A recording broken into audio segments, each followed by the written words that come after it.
Hello, everyone. Welcome back to the Geek Plan. I am Jeff, and I'm joined by Greg, also known as Lost Jedi 22, and Open Airlock Policy, also known as Tim. What is up, guys? How you guys doing tonight? Doing great. How are you? Doing good, man. Doing good. I'm good. And we are going to watch some more Star Trek, the original series. I believe we're on episode 4. I'm going to pull it up now and take a look here. Let me get off Spaceballs here real quick. We were testing the software on Spaceballs, so yeah. That's nice that they have that on Prime, though. Although I do have the DVD, the VHS, and the Blu-ray of that. So yes, we are on episode 4, The Naked Time. The Enterprise crew has to catch a virus that removes their inhibitions. Very nice. Is there anything you guys want to say about this episode before we start? Is this a good one? Do you like this one, or? Yeah, I think it gave the actors an opportunity to show their range, I guess, early on in the series. So, yeah. Yeah, it's nice to have these kind of one-off these one-off kind of episodes where they don't have to be the rigid characters. They can kind of go away from normal. Again, the beauty of episodic television versus serialized. Nice. We are watching it on Amazon Prime, so anybody wants to watch along, they can. When we hit play, I'll count. I'll do a quick countdown and stuff, so you guys can keep up. But are we ready to start? Tim, are you ready? I am ready. Captain Kirk, are you ready? Okay. I am ready. Nice. I love that avatar. It's warp time. It's warp time. What shitty lower decks. Sorry. I can't believe that they did that. Oh, I can believe it. Yeah. I need a catchphrase. It's like, what? Why do you need a catchphrase? What are you doing? Okay.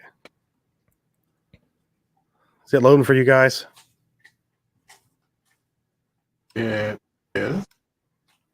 But not still loading. 0-0. There we go. Here we go.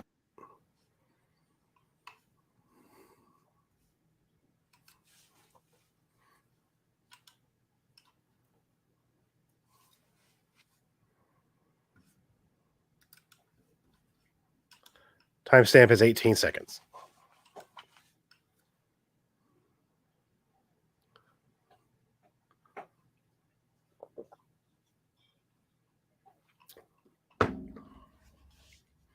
What are we doing buffering here? Yeah, it's like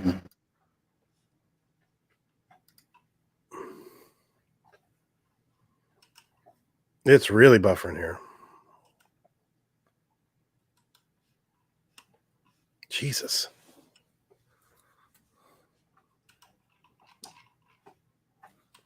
Yeah, I'll drop the quality down one more time.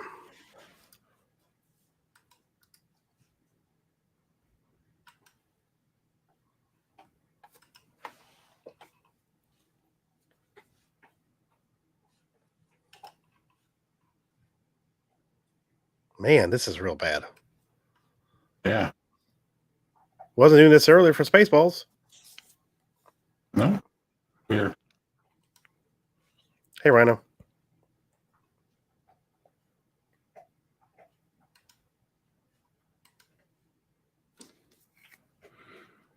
God, come on.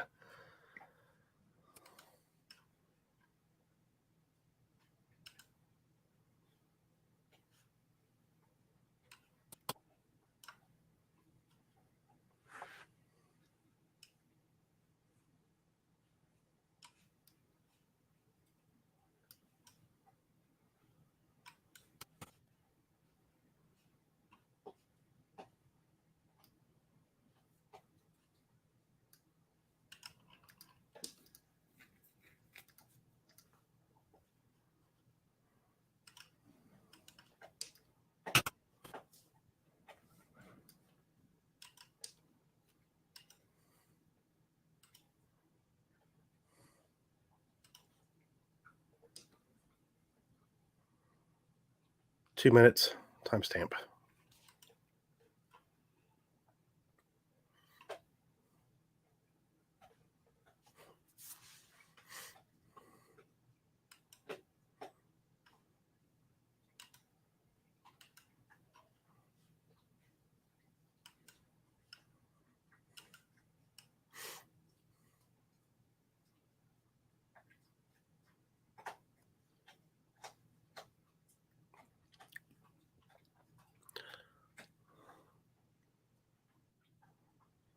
Why do you take his glove off?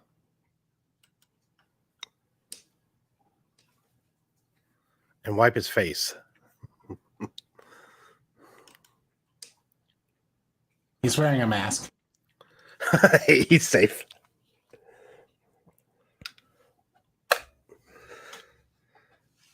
Spock's like, did you take your mask off, you idiot?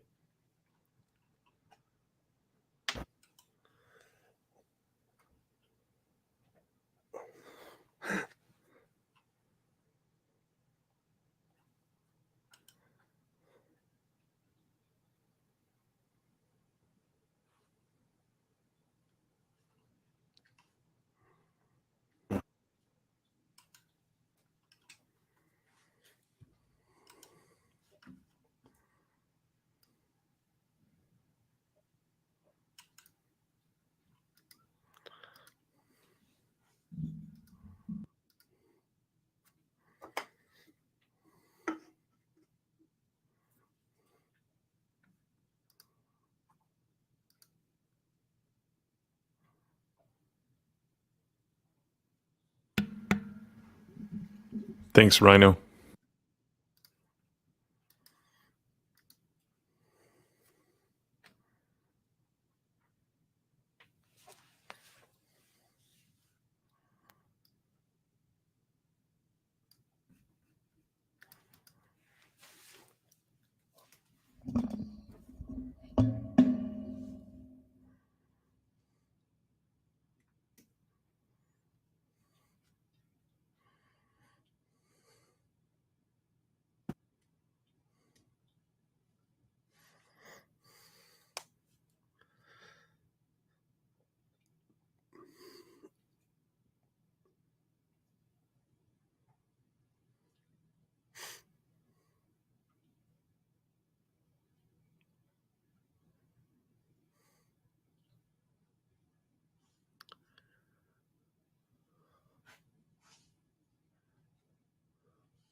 That guy's kind of whiny, isn't he? Yeah. I don't want to watch The Last Jedi. Sorry. Ooh, shots fired there. Rhino, what do you think? Sorry, Rhino.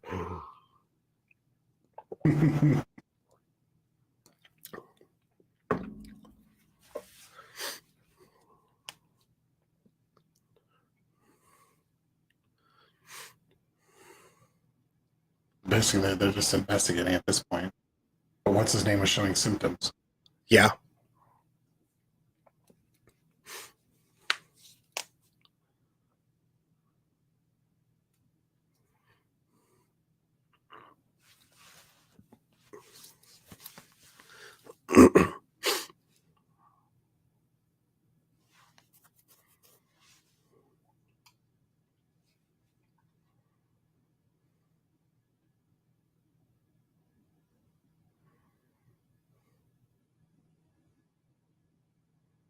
If you're watching along, if you look at the top of my screen, you can see the timestamp.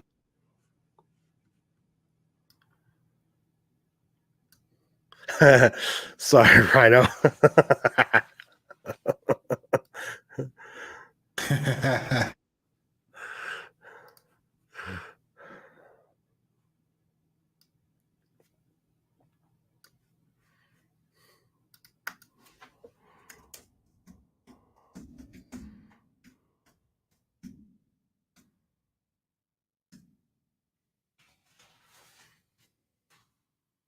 Oh,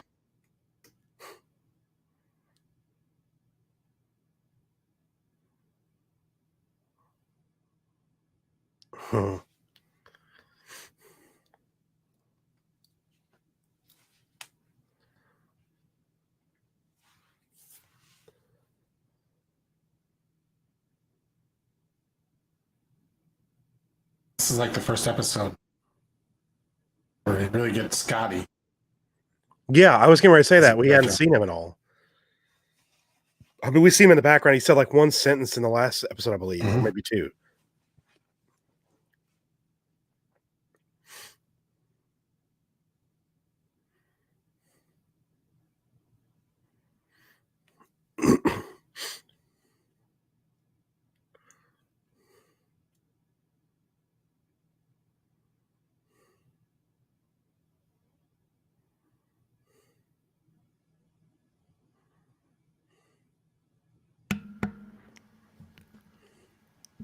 So I don't think those are replicators. I don't think they ever confirm, if they're just producing food some other way.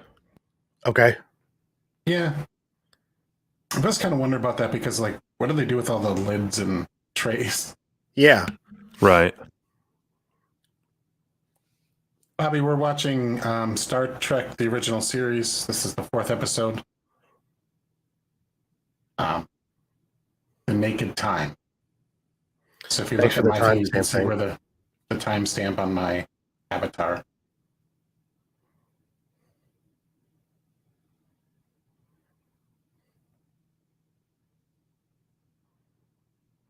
He's grouchy. He is grouchy.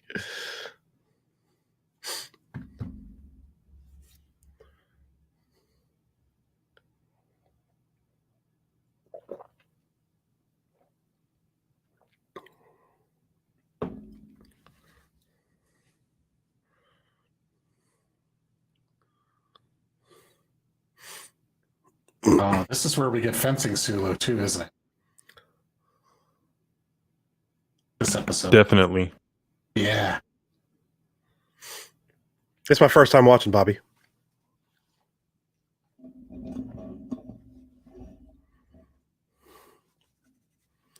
Jeez.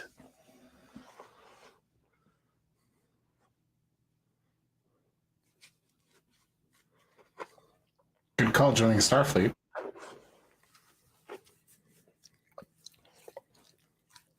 You're fine, buddy.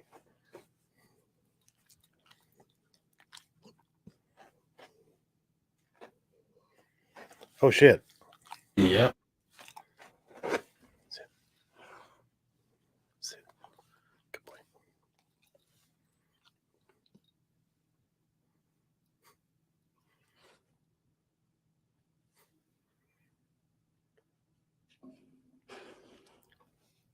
Like how the other officers are just like, huh. I know, they're just standing there. What are they doing?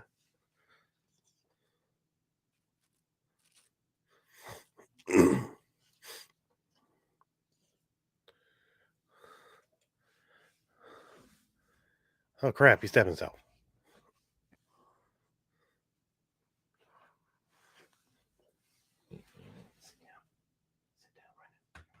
Uh-oh. He got ridges on his hands, too. Oh, Bobby, the movies 1 through 6 are awesome, but you gotta watch Wrath of Khan again.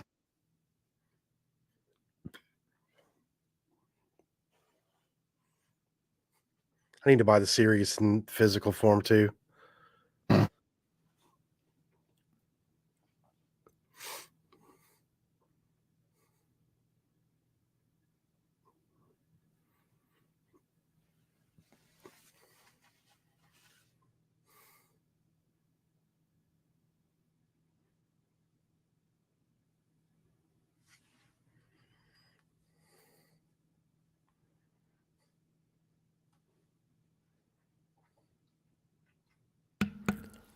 One cool feature on Blu-ray, if you press the angle button, it'll flip between the remastered CGI and the old effects. So pretty awesome. No kidding. Really? So you can really see the difference? Yep, like instantly. Button, Oh. back and forth. That's cool. That's really cool. I need to pick that up. Me too, but I'm sure it's gonna have to be a third party thing. Right. But it doesn't look like prices are bad. The original motion picture collection on Blu-ray is only $19.99 on Amazon. See, Sulu's got the hand feels. I guess is how you describe it. The hand feels. He got the Rona. Yeah.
Yeah, Bobby, that's so you get the timestamp.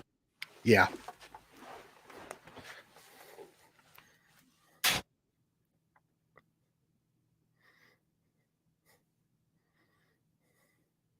Wish you could actually play the video with this, but we obviously can't for copyright reasons, so.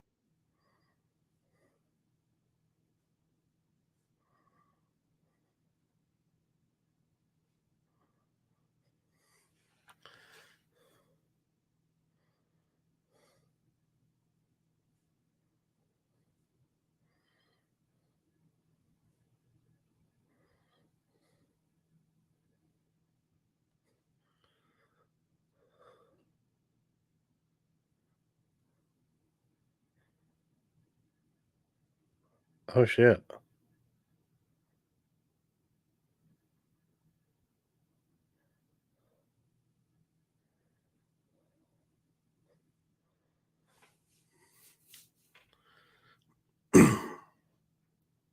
Yeah, Bobby, you'd have to kind of watch it along to get the exact thing. Like I said, it's difficult because obviously we can't share it.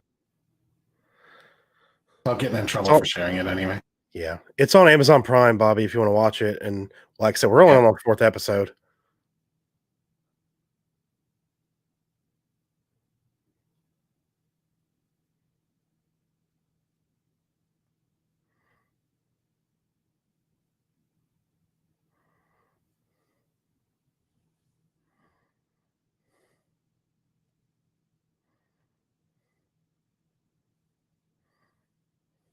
No, Kirk doesn't like it when his crew dies. It's not like this.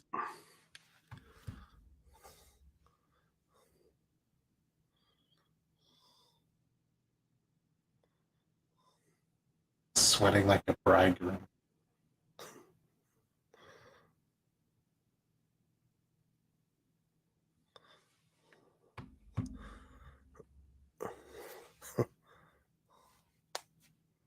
He's sneaking off the bridge. Guy's like, dude, where you going? We're gonna get in trouble. Yeah.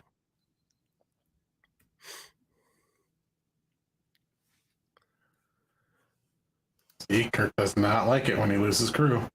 No. Did McCoy just Before say the guy modern- gave up the will to live? Didn't catch it, sorry.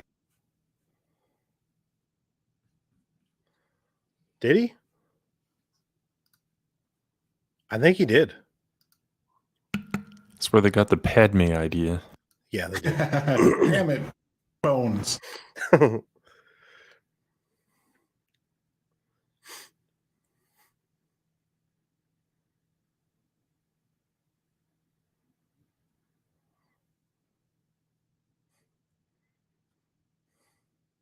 Anthony Kirk has no patience for losing crew.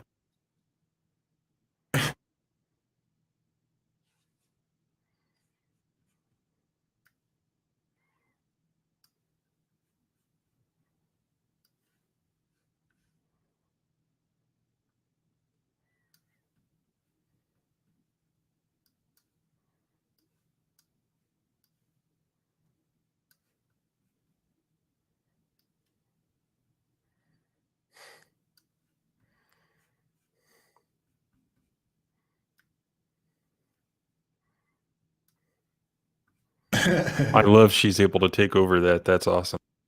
Yeah. Yeah.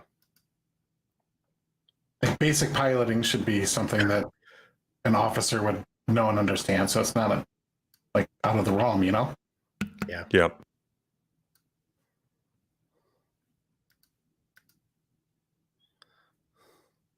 Ooh, hello, lady. Never. This guy.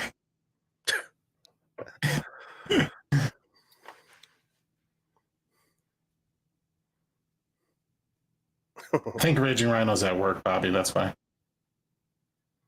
Yeah. Yeah, that's it.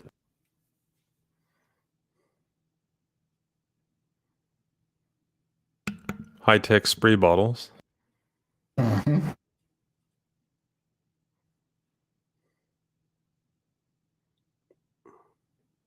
Hey, you're hitting on Gene's wife.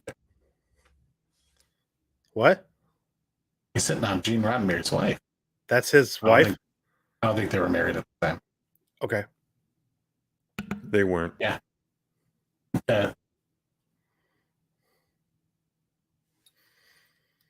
I'll her send name? you Major. Ryan, I'll send you a link, man.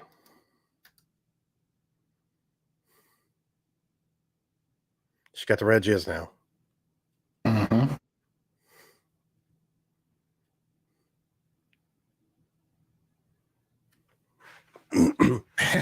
Fencing Sulu. Oh my. I'm all greased up. Now, when he found out he was going to have to go shirtless, he did push-ups every waking hour for 3 days. I read Really? I that. believe it. I'd be pretty self-conscious about it, I guess. Me I gotta too. look better than the cap.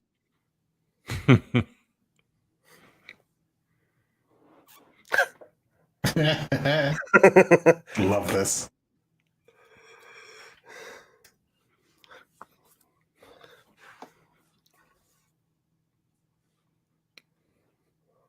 Oh my God.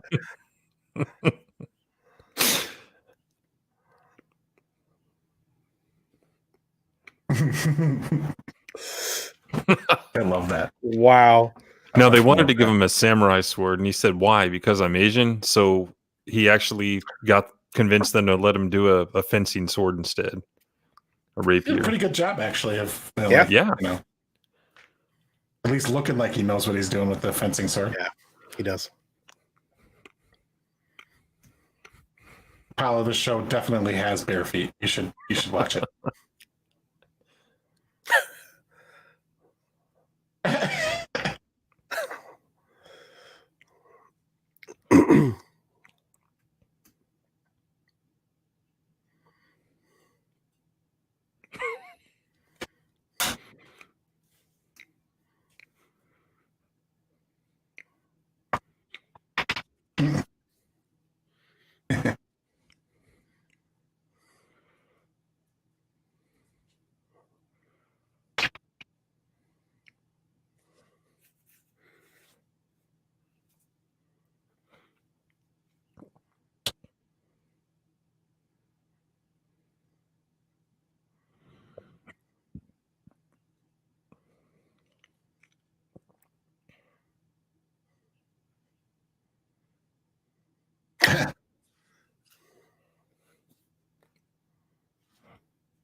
Aurora's like, what the fuck, bitch?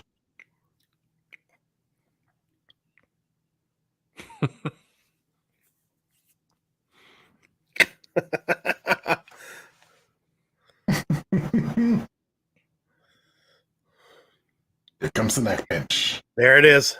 Down Yeah. you go. 99 Sulu.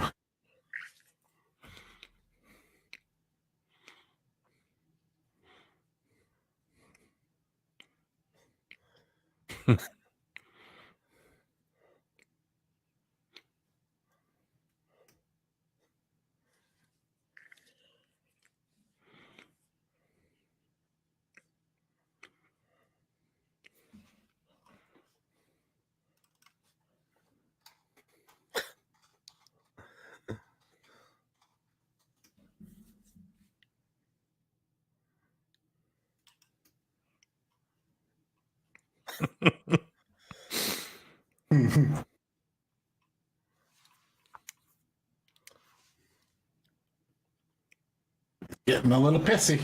Yep. Rightfully so.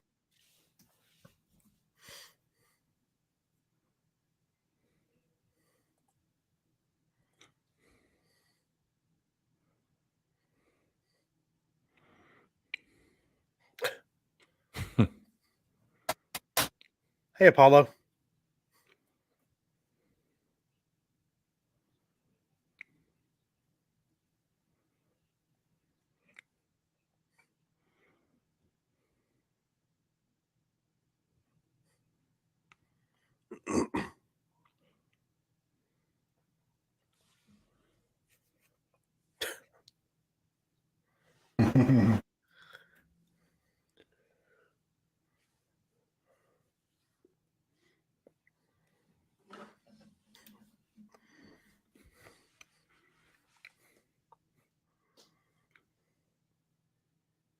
It's spreading. Yep. It's like the USS Victoria. Right, Rhino?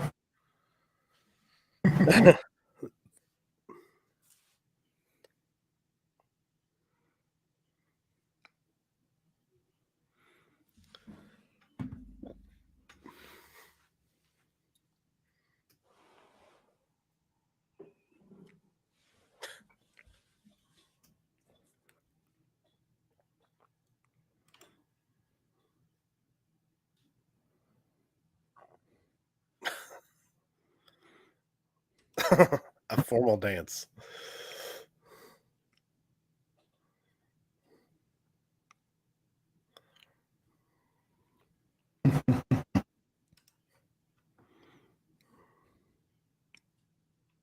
Oh, Rhino.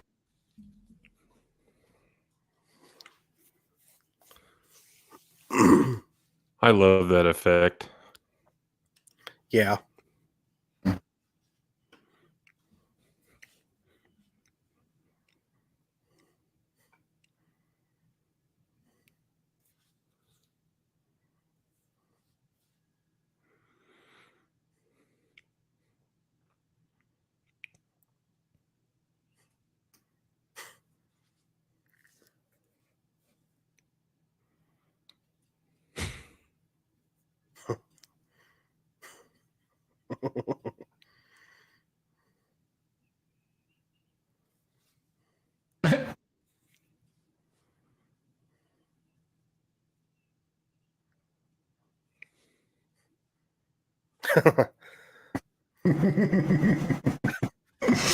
Hmm.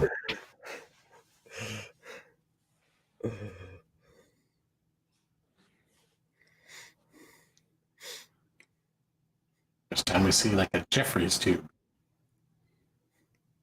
Yeah. That's what they call the maintenance tunnels in the ships. Stuff. Yeah, I remember that from Lower Decks, Yeah, oh, yes, that's right. unfortunately.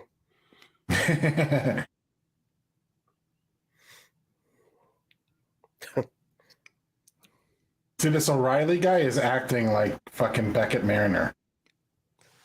Yes. Yeah. That'll be the explanation at the end of the season. She was infected with this thing.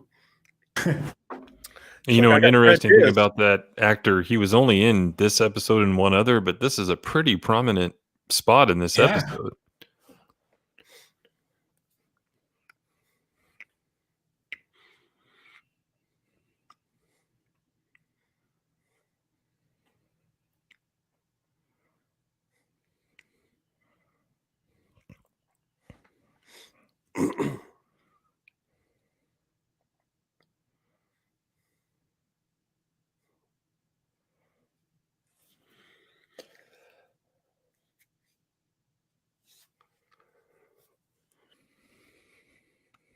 Gotta cut a hole. Looks like Texas first. Yes. Yeah.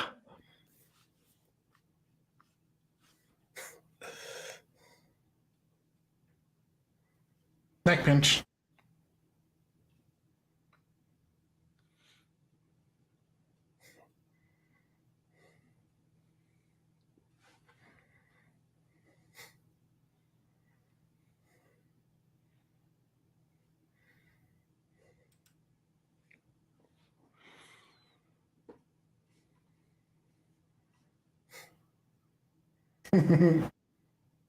Poor Yeoman Ranch. Just had on these last few episodes. Yeah.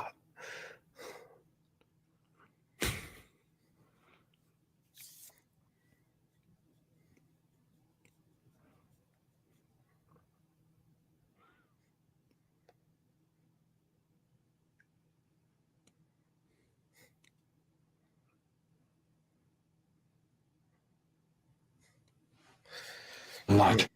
Can't afford a safety factor. I've always loved these medical that's scanning the readout panel.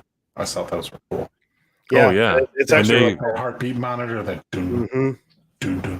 And they actually influence real life technology as well. Oh, a lot of stuff in this show did. Just the mere visual of it, you know. Mm-hmm. Wow.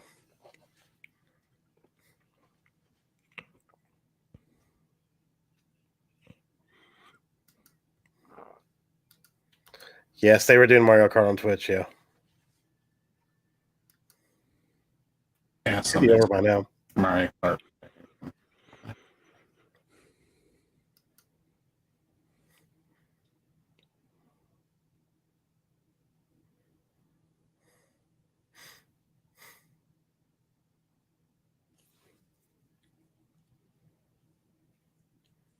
Oh no. Not Nurse Chapel. That looks like an interesting device above his head. I was wondering what that was. Yeah. A unicorn penis? For Zulu, maybe.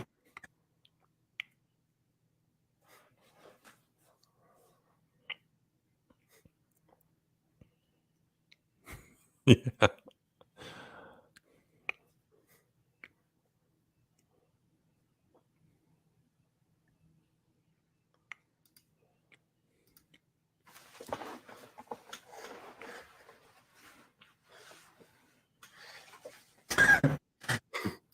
The disease isn't making him going mad. The damn singing well.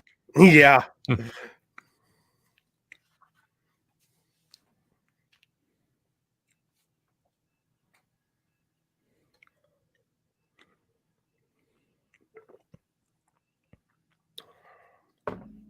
Must beat the shit out of that guy himself.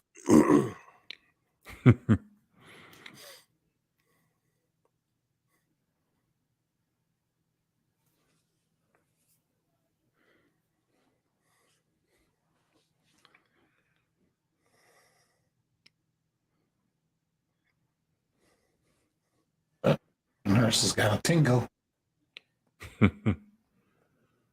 Wow. No, not Spock. No.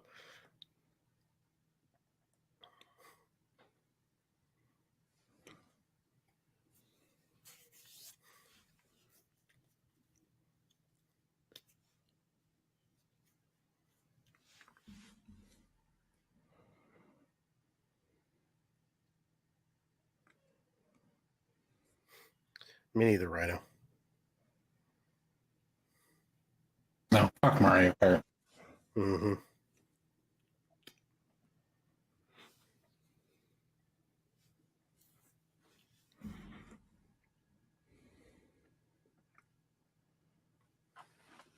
He's like, "Why are my hands all sweaty?"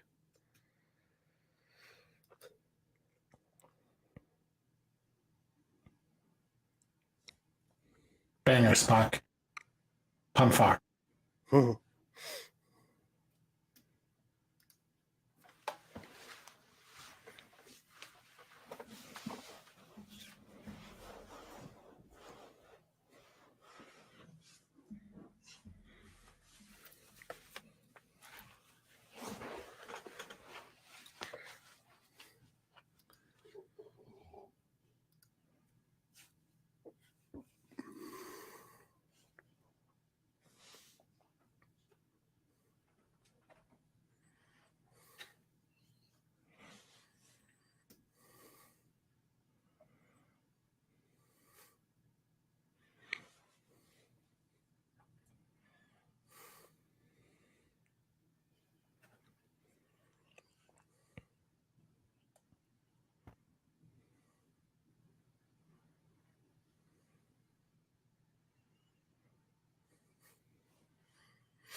I guess he's not fully functional Yes, and programming multiple techniques.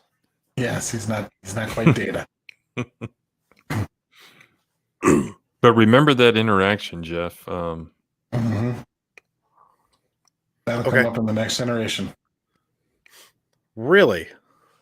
Mm-hmm. And later in this series, to a very small extent. Yes.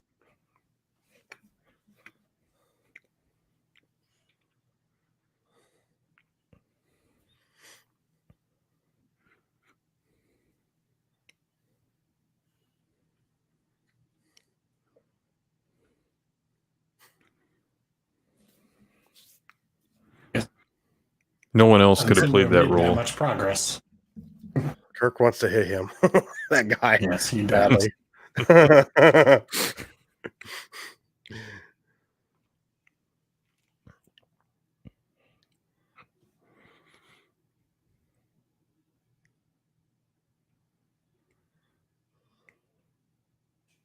Kill that fucker. Yeah. He's been singing the whole goddamn time.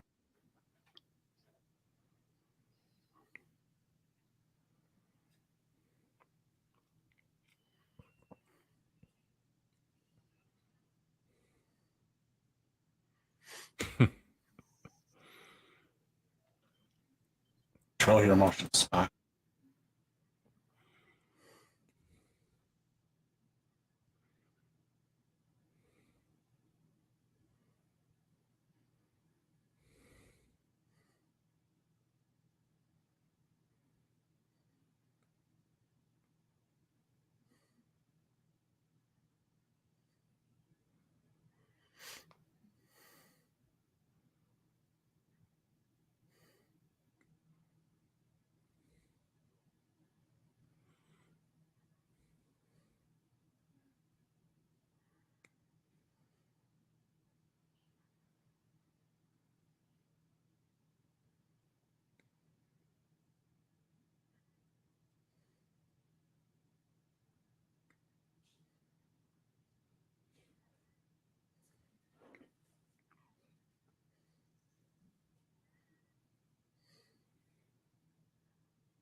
As far as I could tell, that was all one shot.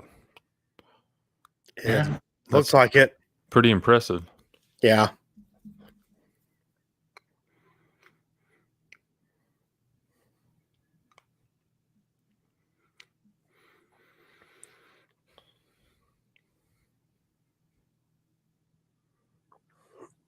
Uh-oh.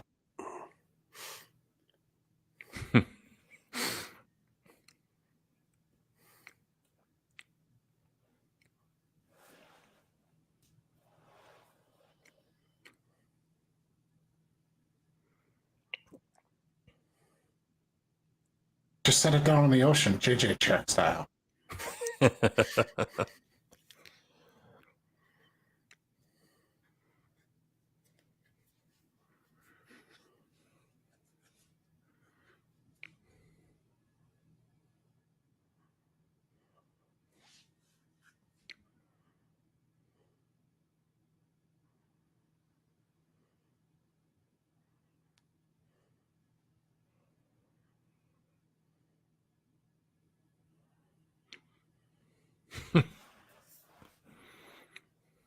Well, look at that.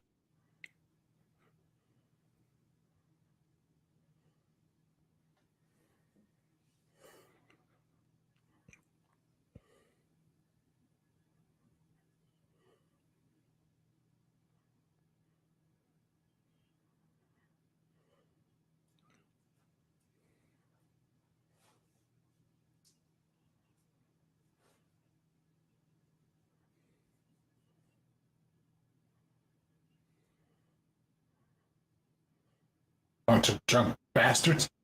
Hmm.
Oh, don't piss off a Vulcan, man. Yeah, you don't want that. strong.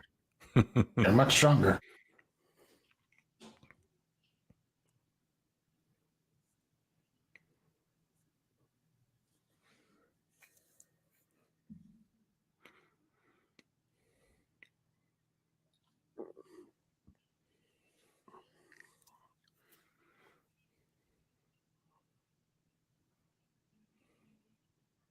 Oh shit. Yeah.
He's getting to ham it up.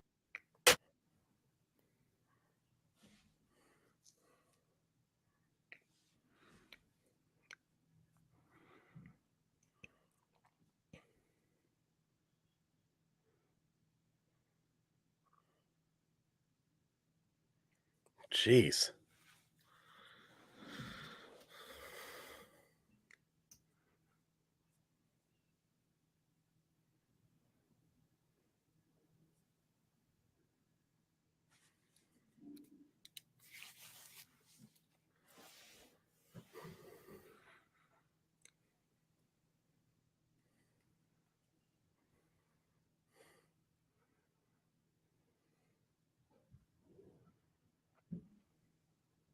never, unfortunately.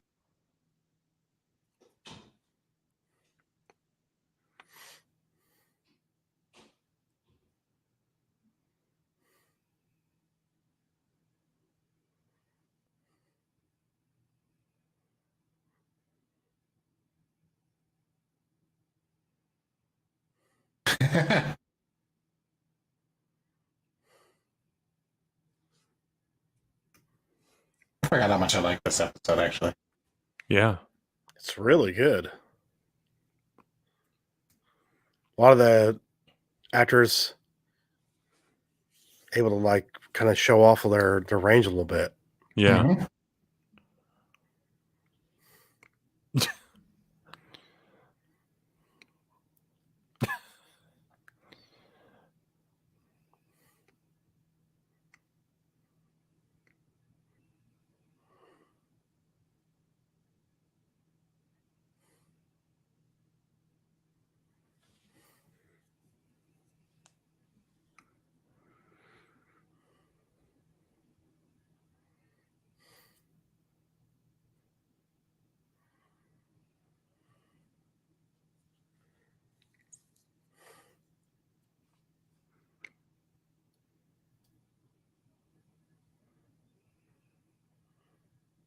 Attaboy, super.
Nice.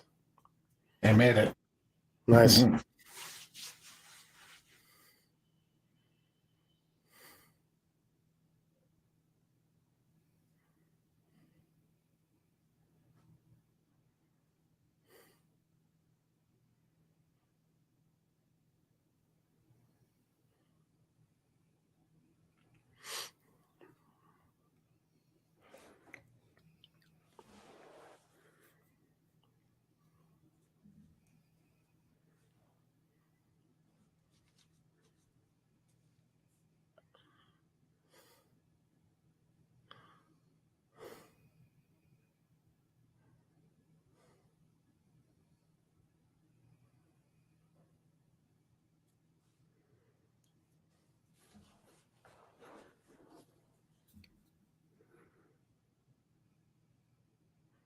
Dun, dun, dun.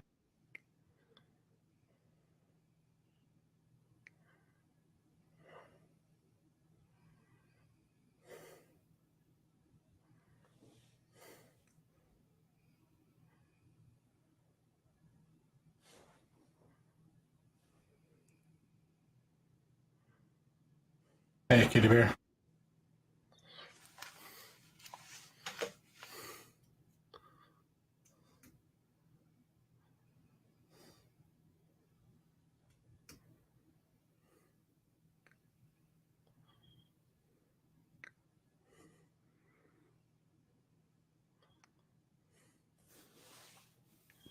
How far did they go back? You said I don't remember.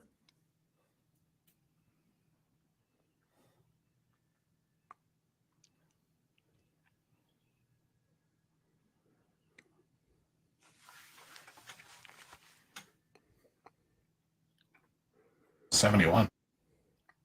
Wow.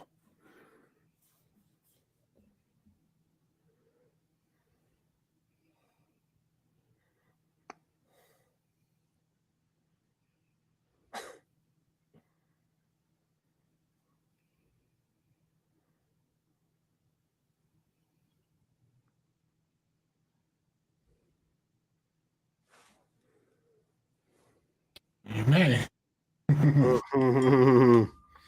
Hey, kitty bear.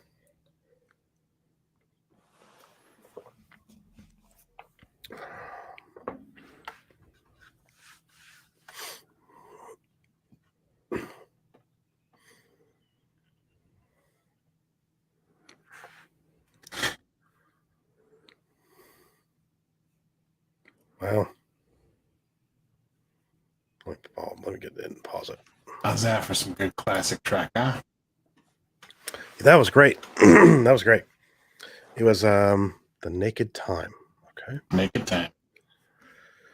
The Next Generation episode that kind of mirrors this story or plot is The Naked Now. Yeah. Similar Really? events, but different. Yeah. You got like a lot of the early Next Generation episodes kind of parroted some of the original series stuff, and it was a lot of the same writers, so Right. that might have been part of it. DC Fontana. Yeah. But they, that was a complaint initially when the Next Generation came out, was like, oh, it's too much, it's just a rehash of the old episodes. Why are you redoing the old episodes? Do some new stuff. But some of these old episodes are worth going back to. I'm glad they didn't do too many of them. Yeah. Like the Next Generation never went to Mirror Universe, did it? No, they didn't. Good. They wrote a novel about it. I think the closest they came was Yesterday's Enterprise, where there was an alternate reality, but it wasn't an evil. It was an alternate timeline, not an alternate That was reality. Enterprise C, right? Yes. So that wasn't. Yeah, but it was a little different. They're carrying weapons all the time. They're strapped, when they're just walking around the ship and stuff. But it wasn't like it's a time of war. Yeah. But yeah, what's interesting about this one is, it made sense that it showed up in TNG, right? It's a virus or whatever, a disease, but they actually referred to this. It's not like they just pretended it was something new. So the fact that they acknowledged it was good, but I guess it had mutated to the point where McCoy's cure wouldn't work exactly. Right. Crusher had to come up with a different cure. Yeah, and here's what else is cool, that time warp. Yeah, I think it was kind of part of the story where I don't know, what is the message here? Like, if you have a drinking problem, you always have a second chance to make things right. But the point is, and this isn't a spoiler or anything, but they wind up using that exact method to go back in time in the movies 20, 30 years later. 20 years later. Well, they also did it in an episode too, or didn't they? They did the time warp. Yeah, I think you're right. With the sun specifically, if I remember right. It's the one where the guy in the fighter jet, right? Yep, that's the one. I can't think of the name of it. So they encounter a lot of Earth civilizations in episodes that are very similar, but along different paths. There's the Nazi episode and stuff like that, and the gangster episode. Yeah. So they do, but it's not technically time travel. It's just an Earth-like civilization in a different. It's a look at Earth of the past, but it's not Earth.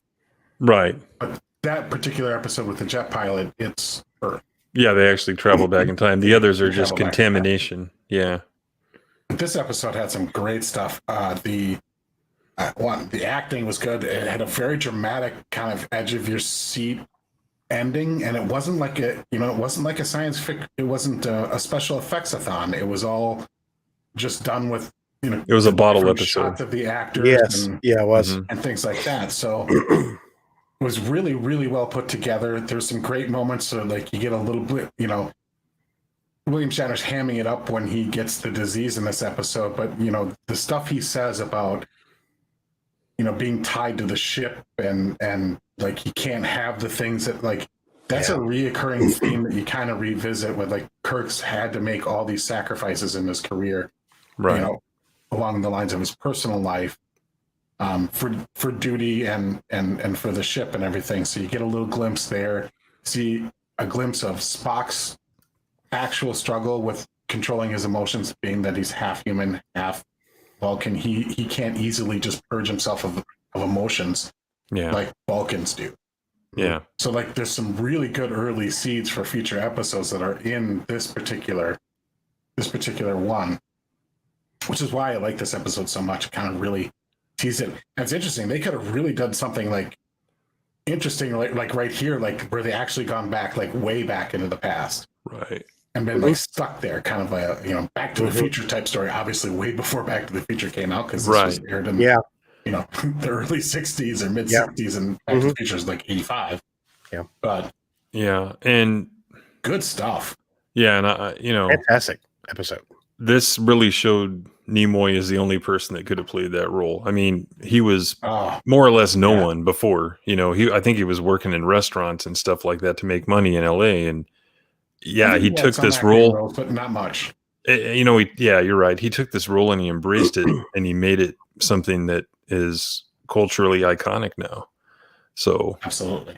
And then something else I liked the dynamics. Like anyone who's an officer, they felt like a boss. McCoy or Scotty or even Uhura, it worked. They didn't seem like they just seemed like they were in charge, and there was a hierarchy and stuff like that. So, and they were capable of taking command and just taking over, and like, here, like you mentioned it while we're watching the episode, like, hey, you pilot the ship. You're supposed to be able to do that. Right. It's not like a specific skill you go to Starfleet specifically for to learn how to pilot the ship. It's something that officers are expected to know how to do. Yeah. It was great seeing like that stressful moment where Uhura's like can't get that goddamn singing out of off things, and like Kirk snaps at her and she snaps back. Yeah. Oh, I love that moment. Yeah. That kind of pause, be like, Kirk's like, I get it. She's driving me nuts too. Let's just focus on the job. It's just a lot of great moments in this episode. It's great going back and watching him, because you kind of forget about him over time. Like, I knew what happened in the episode. I knew what was going to happen. I remember enough of it. But those little moments like that, you're like, God, that's what made this show good. Especially early on. So establishing, how they would behave and interact with each other. Yeah. Unfortunately, some of the characters took a little bit more of a back burner than, there's that whole Shatner drama. Yeah, and Chekhov doesn't show up until season 2, so. Right. Yeah. But I think Sulu was great in this episode. Fencing, that was fantastic. Well, that was fantastic. F. George Takei's politics, but yeah, and I love that he told them he's not going to do a samurai. Can I just have like an English rapier or whatever and do fencing? Fencing sword. Because that would have been awful if he had been a samurai. That may come as a surprise to you, but like, I was one of those nerdy people like in the 80s and 90s that would actually go to Star Trek conventions back before cons were actually like a cool thing to go to. Like, you didn't tell everybody that you're going to a convention this weekend. That was a good way to get mocked and ridiculed. Oh yeah. And if you grew up in that 80s 90s era, geek culture wasn't cool, like, at all. No. Like, even a couple years after Star Wars, if you still liked Star Wars and were like rocking the Star Wars t-shirts and talking about that stuff, that was not cool. And I actually went to a number of these Star Trek conventions, because they kind of travel throughout the country and have them here and there and everything. And I went to one, and Sulu Takei was like one of my favorite speakers. Like I said, I can't stand the guy's politics, but like, he was really fascinating to listen to. Yeah. I don't know if he's an actor, so maybe it wasn't genuine, but like, the things he was describing, and he didn't get into any of that, anti-Bill Shatner thing. It was all purely, love of Star Trek, love of the fandom and stuff like that. So he put on a good show. It was probably one of my favorite guest speakers that I've gotten a chance to meet. Yeah. But yeah, if he goes on Howard Stern, the entire thing is about how he hated Shatner. So, or because that's all Stern wants to talk about, and that's unfortunate that it went that way. I like Shatner's kind of attitude online has always been kind of like, look, dude, like I'm not really sorry the dude doesn't like me, but like what am I gonna do? Yeah. What do you want me to do at this point? Like, get over it, dude. Get over it. The show was successful primarily when people think Star Trek. They remember the Sulus and the Scotties and everything, but it's the Kirk Spock McCoy dynamic that people. That's the heart of Star Trek. Yes. The original series. Definitely. It was not so much of an ensemble cast, No, the rest were there. They had roles to play and things like that, but it was really Kirk Spock McCoy. Hey, Culture Casino in the chat. What's up, man? Yeah, I really enjoyed the episode. Like, it was just nice to see the actors be able to like kind of stretch out and kind of like show off their chops a little bit more, And of course, you say Kirk, hams it up a little bit. I love when he does that though. Mm-hmm. Yeah, it's great. It is fantastic, but only he really does. Do it. And I love the way he talked about how, because when everybody else kind of got infected, they were like more touching and going towards women, and his thing is like the ship is his. He's what he's connected to. It's his love, and the fact that they would call it a she. Like the whole thing was great. I love that the whole thing. Yeah, that was a great line. Great line too. Great line. Absolutely. Oh, and I'm telling you, that shot with Spock, I think that was one shot, and I love. It had to be one take. I love like long shots like that. There was one in Babylon 5 that went on for 3 minutes, I think, and they said they didn't have to do a second take, and I'm like, wow. If they're done well, I think sometimes it can be a little gimmicky, but like that was an appropriate. But it was a rare occurrence. Yeah, that was an appropriate use of it. Yeah. Versus now, like in a lot of things, it's like, forward shot, reverse shot for every single, and any characters are talking, and it just, and then all the action scenes are all, the camera's like right this far away, and then it's cut here, cut there, cut low, it's just jumpy, and this, just the long. Nice shots like that. They're nice. Yeah. Really great episode. I liked it more than I remembered. I liked it in the past. So yeah. I think going back and watching these things, that's one of the great things. And Jeff, you'll get to experience it sometime when you get to rewatch the original series for the second time through. You're gonna remember what happens. Like a lot of these episodes, they start off, you're like, what's this one about again? And then you pick up on something, you're like, oh yeah, I remember what happens. But then you notice these little moments that kind of like it's still like I still love the show, and I've seen these episodes I don't know how many times now. I watched it again, and I'm just like, man, I like Star Trek. That was a great show. Yeah. When I think about how many times on TV alone, that I've seen him. Oh, I mean, well, that's how I saw him. Like, and you didn't even get like it's not like now where you pick your episodes. It was just indicated, so you watched whatever episode was on, and sometimes it felt like God, they played this episode like 5 times this month. What the hell? The other ones. But but I'll say this: now we have the luxury of just watching whatever one we want at the click of a button. Right, it's amazing. And like I had told you guys, I recorded like tons of these on TV in the 80s. Like.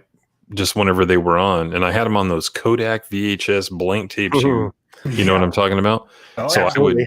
I had them all labeled, and I could just watch them wherever I wanted. But then DVDs started coming out and stuff like that. So, or VHS, not DVDs. So I had tons that I bought on VHS.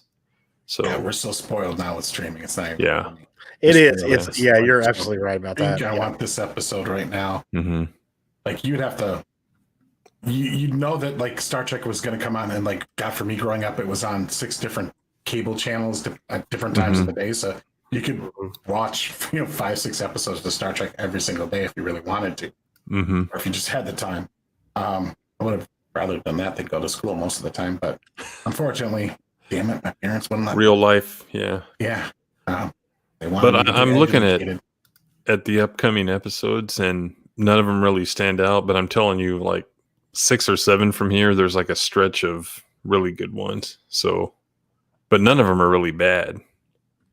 Yeah, I can't think of any of them that I'm just like, ooh, that's just awful. I can think of in my head of some of the ones I'm really looking forward to seeing. Mhm. But like I can't really think of any that are bad. Now, Jeff, this is now 4 episodes in. How many people has Kirk fucked? 0. 0, yeah. Yeah. Yeah, it's one of those 0. things that like the meme became the truth instead of the truth becoming Yeah. the meme, I think. Yep.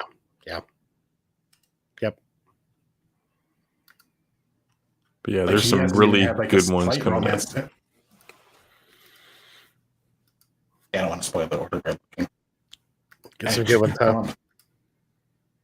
Hmm? What's the next one? What is the next episode we're watching? The Enemy Within. Mm. So I guess the difference between this one and the TNG one is it wasn't an evil thing. It was more of a duplicate, you know. Okay. Yeah. I don't remember much about that one. So Enemy Within? yeah. I remember the cover of the DVD or the I keep saying that the VHS box, and it's where he has Ren down on the ground, I think. I don't remember. I like as soon as I start Terrible watching, picture. I am terrible with connecting names of episodes to the plots of episodes. Yeah, yeah. People describe it, like a Robert Meyer Burnett, like you start describing things and you can just like boom, pops the name of the episode, who directed it. It depends on what it is for me. Yeah. But Kitty Bear, it's production versus air date order probably. Most likely. Yeah, because early on it was really goofy and yeah, like We're they just were going in the straight order on Amazon and just to right. be simple about it. Doesn't really matter. No, because most of these episodes, like the characters build up over time, like you get to learn more and more about the characters. But the order, like these things can happen in different orders because each episode is its own contained thing. It's like, is there any 2-parters? I don't think there is. No. The Menagerie's coming up in about 10 episodes or there is 7 2 parts. episodes. Yes, it is. Yeah. Yeah, that's and right. that's the one that uses the cage footage from the original pilot that they threw out. So, yeah. And if you're looking at the photo on episode 11, you've probably seen that like on Family Guy or something. What? So the thumbnail on episode 11 on the Amazon Prime Video. Yeah, I see it. Yeah, you've probably seen that like on Family Guy or something. So. Oh yeah. Yeah, one so that beep, 2 beep. Oh god, we gotta wait till 14 for Balance of Terror. That's amazing. That was on a South Park episode as well, Tim. Oh, South Park. Okay. It was the teacher that they Pop culture, accidentally burned all the way to basically where she couldn't do anything but use that device to move. Man. Do you remember that? Ooh, Space Seed is 22. God, what'd you say? One's coming up. Oh, Arena. Space Seed is at episode 22. And then probably my all-time favorite. Where did it go? I thought it was in season 1. I got to show all 29 episodes. A bonus episode then. Errand of Mercy. I love that episode. That's the one where, well, I don't want to talk about it, but is that in season 1 or is that season 2? Actually, we'll do season 1, episode 26.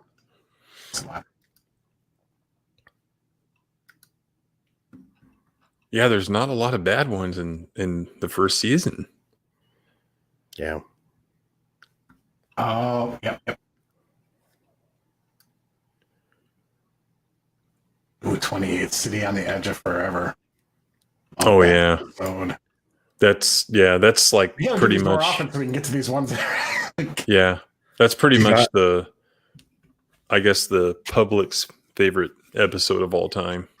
I think even on tonight. City on the Edge. Yeah. Is it really? Yeah, I mean, even Shatner and Nimoy, I think, said they were asked for years, "What's your favorite?" And oh, you're a bunch of nerds, and I think they finally answered that that's probably it. So Really? yeah, and it's got what's her name in it. What is her name? Joan Collins. Oh, it's got Joan Collins in that, huh? Is that her name, Greg? I think so. I have to look it up now. City on the Pretty Edge of famous Forever. actress. Yeah. Yeah. That's what's his name. Like love interest in that one. Yeah.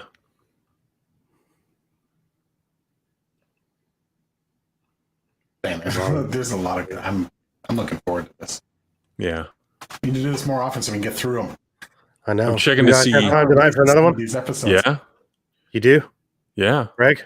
Yeah, I can do another one. Give me like let's maybe take a 5. Yeah, Yeah. we can do that. Yeah, let me edit the stream so it shows that we're doing that, because I put the title of that on the stream and I'll put the other title up too. So Yeah, and just so Enemy you with know, it.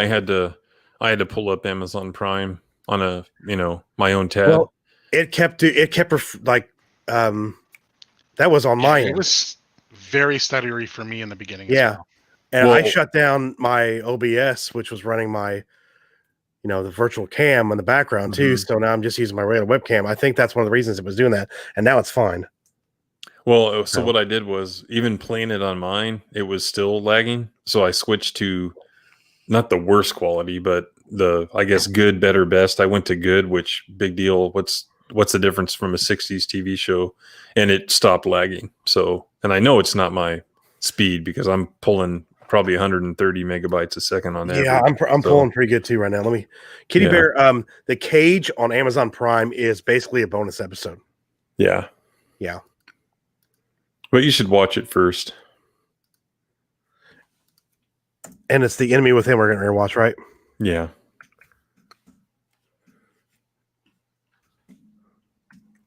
I'm going to add that titles to the stream. I'll do that next time. But Good that way idea, people can, yeah. Mhm. That way, if someone's searching or something, Yeah, absolutely. they could come across Mhm. it. And Hey, Subhuman, what's up? Bad What's Bunny up? said any episode with mud is close second to the city on the edge of forever. Mhm. And I like Harry Mudd, but now I've seen him in Discovery. Oh yeah, played what? by He's in Rainn Wilson. Discovery? Played Oh, by fuck. Dwight Schrute. Yeah. By Rainn. Well, I like And- Rainn Wilson, but I mean, like, so you won't if you like Harry Mudd. Like, no, this when version we of get Harry to that, Mudd okay, is yeah. fuck Oh, that. awesome, Kitty Bear. Come on. piece of shit. Hey, Lyndon, that's what I do, man.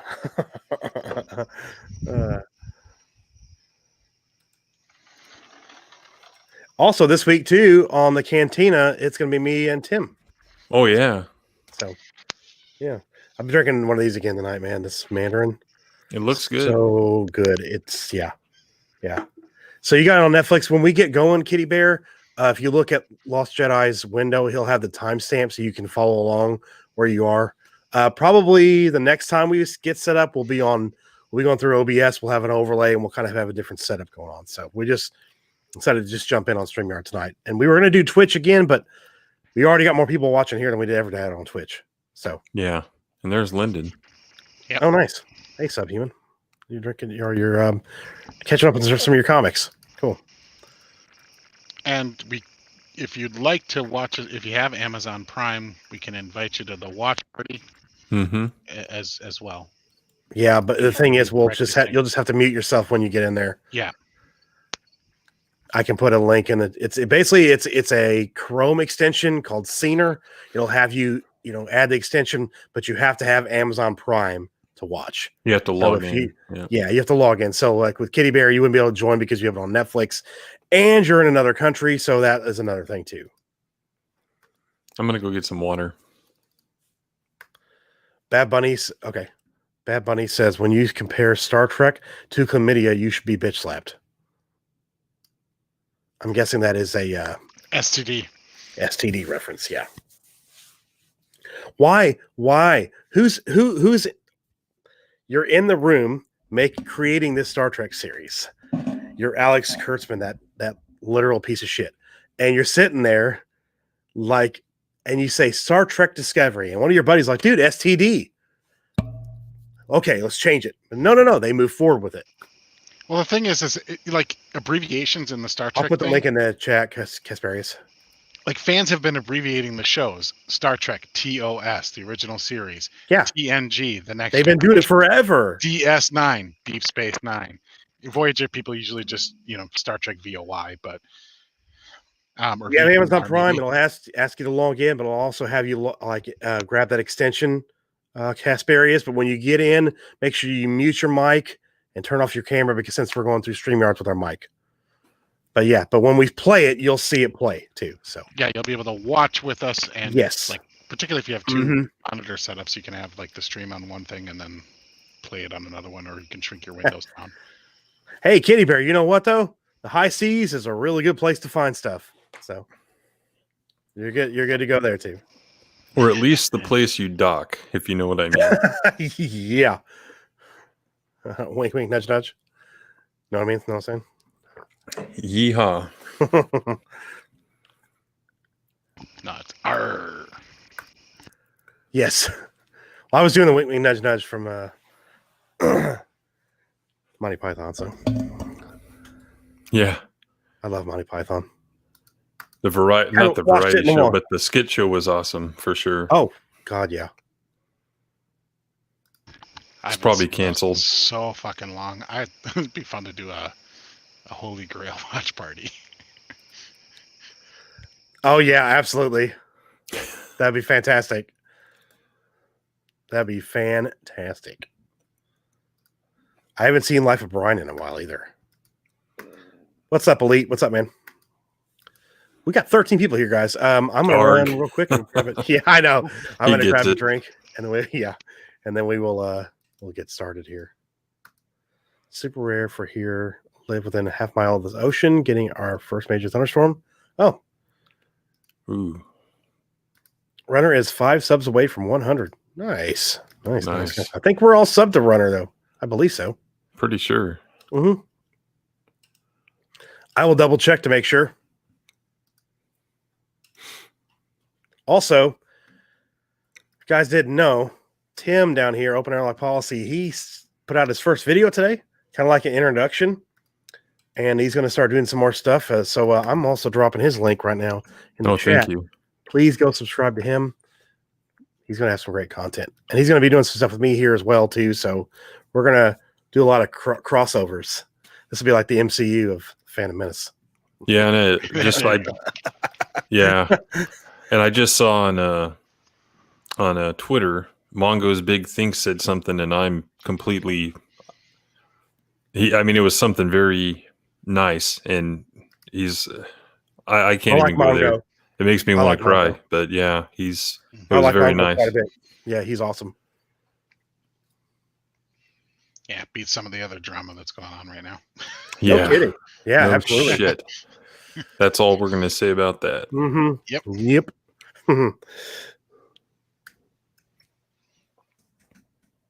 Runner Studios. Yeah, he's really close, man. 96 now. He's 96.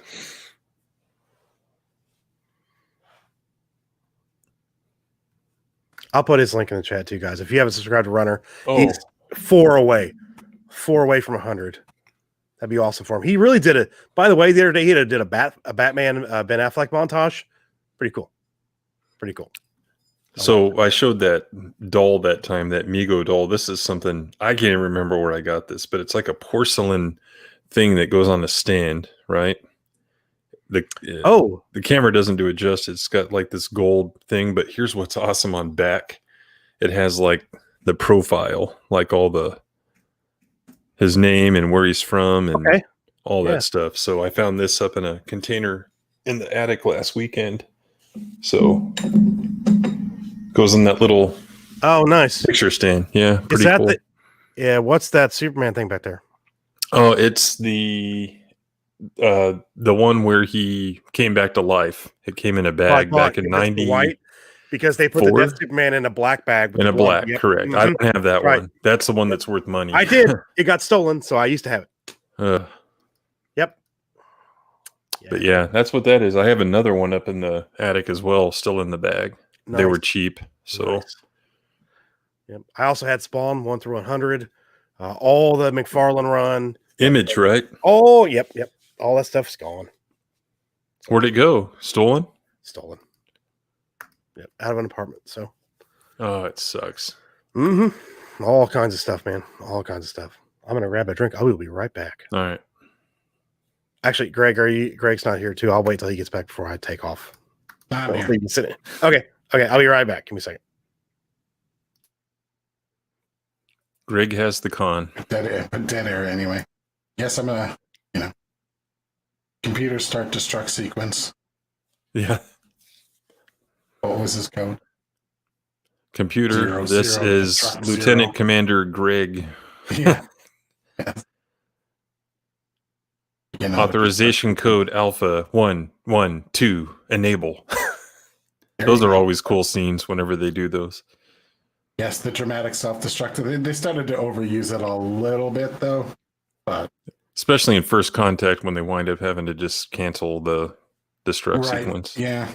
Spoiler. It was so good in Star Trek 3 though.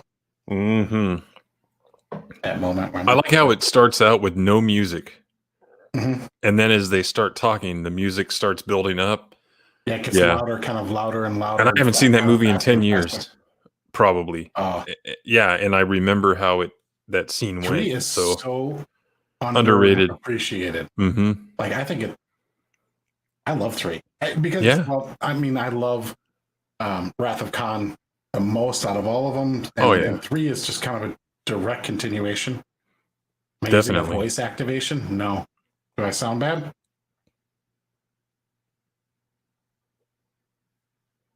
Kitty, is my voice not coming through clear or what? Thanks, Dave M.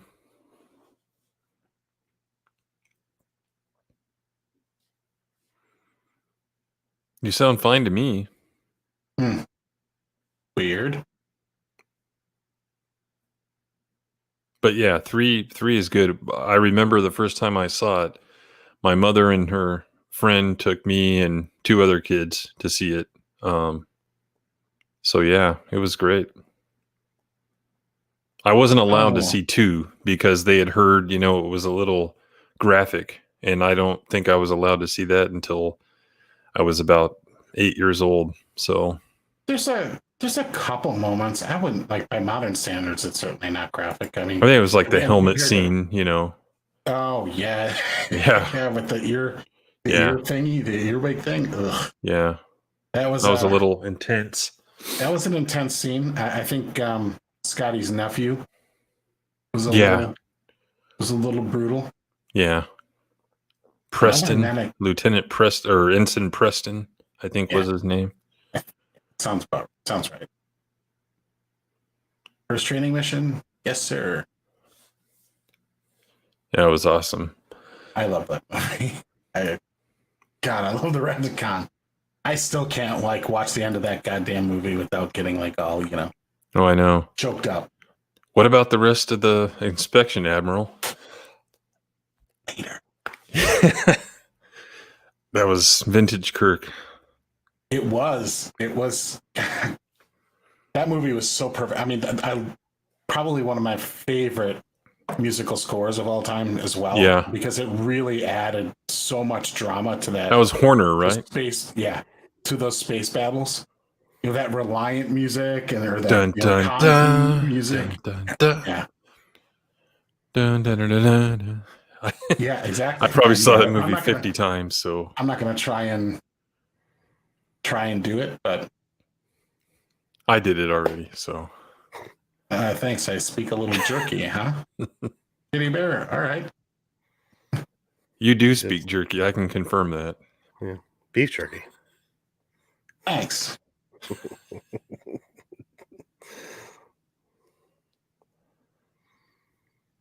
See that Dave subbed to Runner and Tim. Yeah, thank you. Mm-hmm. Yeah, awesome. And Kitty Bear says that's my troll account.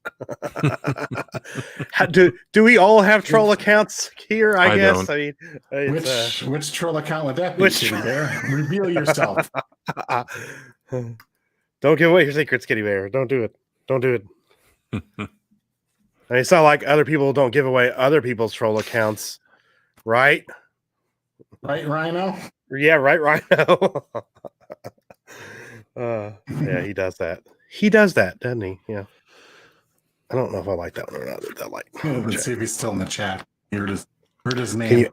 Can you add him? He's not in there. He's not. That's okay. Huh.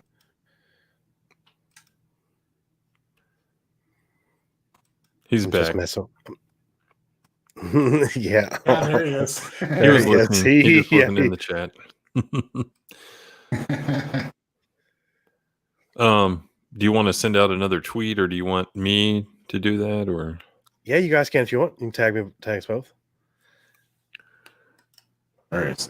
I'm just messing with my hue lights right now to get my room lights going. I got tons of different scenes here. My orange. And of course, it doesn't pick it up as much on the camera, but that'll work.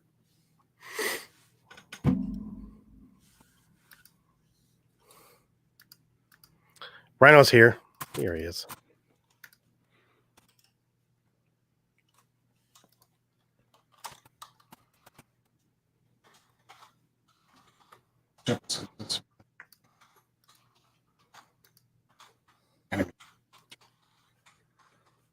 Are you talking to yourself again?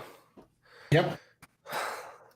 My hand is feeling tingly, and I'm just out of control now. Oh no! Yeah, it's the red jizz.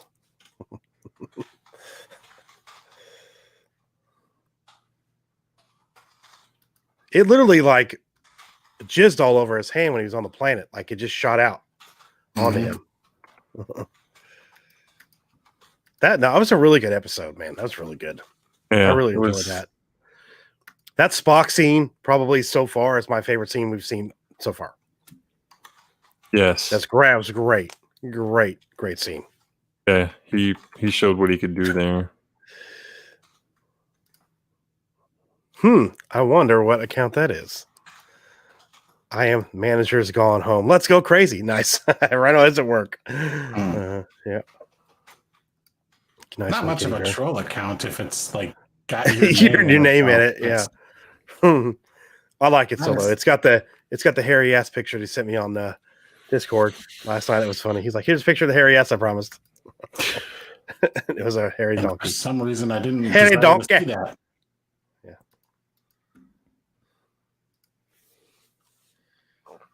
It's like the Home Alone thing. Now you can twerk on camera since your boss is gone, Rhino. Yeah. Yeah, there you go. Come on in and give us a twerk. No, don't.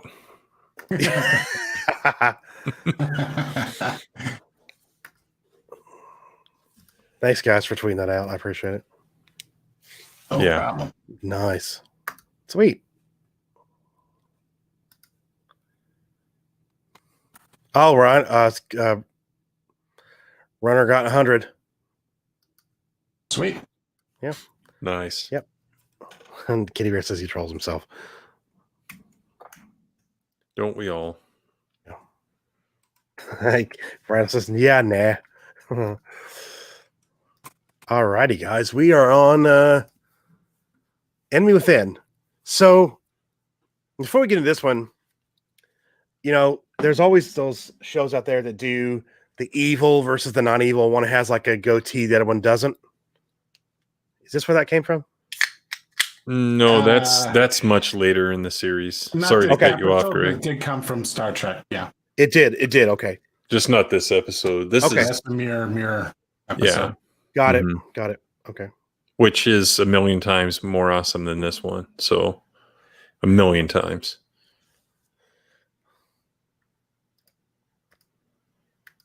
I don't remember much about this one, so Me either, until we could probably start watching Okay. it. Then I'll probably Right. It'll come back to you. Yeah. Oh, Rhino Subhuman's twerk trying for to hold $100. Rhino out for $100. Yes. Shit, I'll twerk for $100. Jesus. And then what you could do is Sorry. Hey, Casparius, I didn't see you over here in the room. Sorry, man. you could then ask how much does someone want to pay for you not to do it, and then Yeah. that's when you'll start making the real money. So Yes. Yeah. Hey, Rhino, have you been doing any like drinking Olympics this week to try to get yourself a little more prepared for Thirsty Thursday? Because I watched a little bit more of it after we stopped the point we stopped at Greg, and he just started slowly getting more bleh as the time went on. Man, he was gone by the end of the episode. Gone. I don't doubt it, but I'm a little disappointed. He showed us how much of that bottle he drank, and I was like, dude. Yeah, a little bit much, yeah. It's great not having him actually on the stream so we can just shit on him and he's just there listening. Yeah. Hey, at least he takes Right, it. Rhino? Kitty Bear says, why can bicycles not stand upright on their own? They are too tired. Oh, God. that always trips me out how they spell tires with Y, like in the Yeah. Commonwealth countries. Yeah. And then they pronounce the letter Z as Z. Yeah, I think so too, Rhino. Yeah. I learned that when I went to Canada. I didn't know that. Yeah. Well, if I did, I don't remember it. So because the guy, I was doing accounts payable at the time, the guy's reading this off like Z, and I'm like, huh? Z, and I'm like, what's that? He's like, the last letter in the alphabet, and I'm like, oh, Z, you mean? So, yeah, Z. had no idea. Oh no. Claude the mechanic has joined us in the chat here as well. I can build bikes fast with no hands. He could. He can use the force. So. He does. He uses the force. Yeah. I just don't get that. I don't get that. And Casparius, we're getting ready to get started here. So we are doing episode 5, The Enemy Within. So I'm not sure. I'm guessing that's episode 6 on Netflix for you, Kitty Bear, if you want to watch along with us. But again, Greg's going to have the timestamp up in his window here. And Greg, thanks for doing that too. I appreciate that, man. No problem. Appreciate it. Yeah. You guys ready? I'm ready. Claude says the Ray used the force on me and some of it rubbed off. I like that one. That's good. Yeah, he does look like a big dildo, so he kind of does. Yeah, maybe she did kind of naughty girl. She rubbed off on him. Yeah. Mm-hmm. Alrighty. I like that right on. Zed's dead, baby. Zed's dead. All right, episode 5, The Enemy Within. Here we go.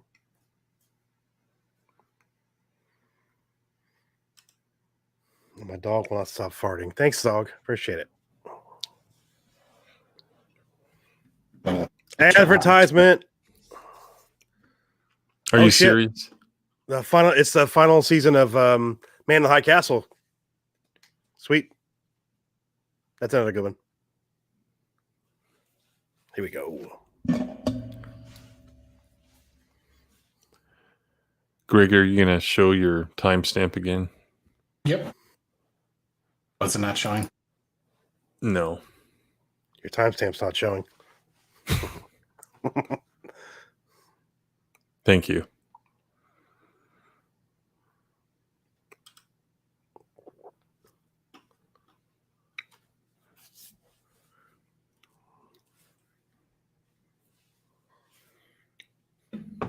Little puppy.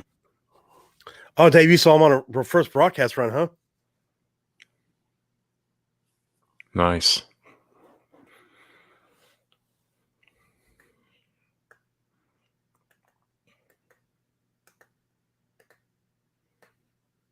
You dumbass. Casparis, you good too? You seeing everything? Let me know in the chat there, bud. Oh, you saw a different ad? Okay, Casparis.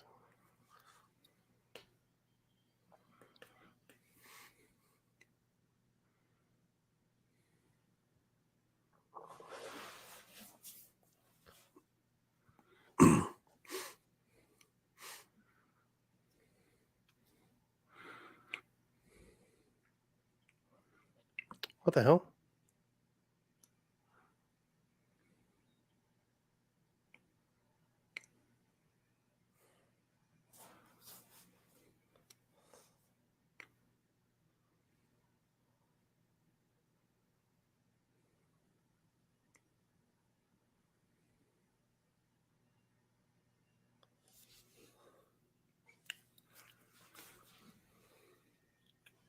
Something's wrong with the transporter. Just throw that uniform away. I'll see if I can fix that, Kasparius.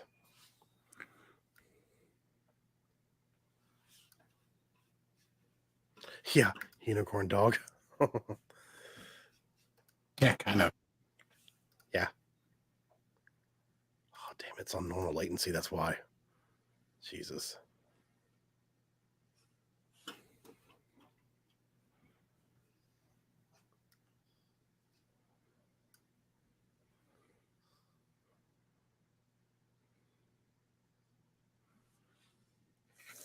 Same with him, too, huh? Oh, hey, Runner. You're Well, welcome, buddy. This is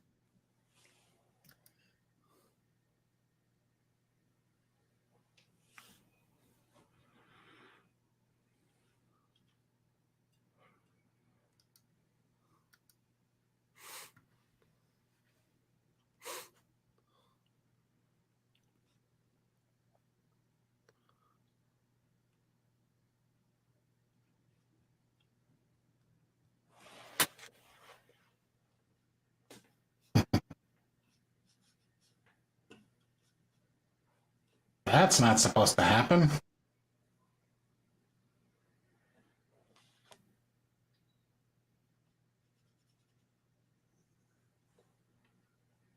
Oh, shit. Oh, there's two. Interesting.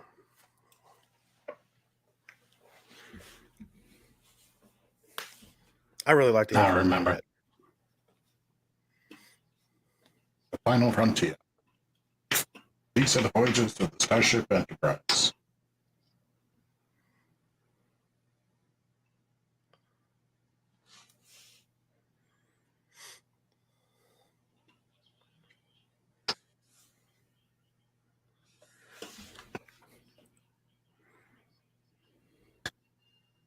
A little bit Kasparius. It's not the Thomas Riker episode was, I think they got kind of split up a little bit differently, but yeah, they've used the transporter malfunction Yeah. thing more than once in the course of Star Trek. Yeah.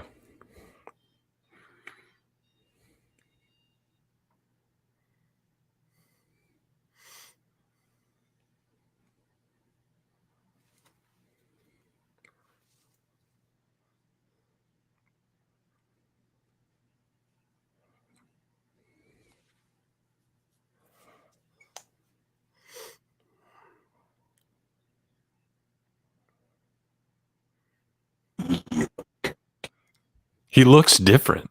This is going to be a fun episode. Yeah, he's got like a different makeup on. He's got a little. It's got to be the makeup, yeah. Mm-hmm. Yeah. And his face is like made up so it's sweatier. Yeah. Right.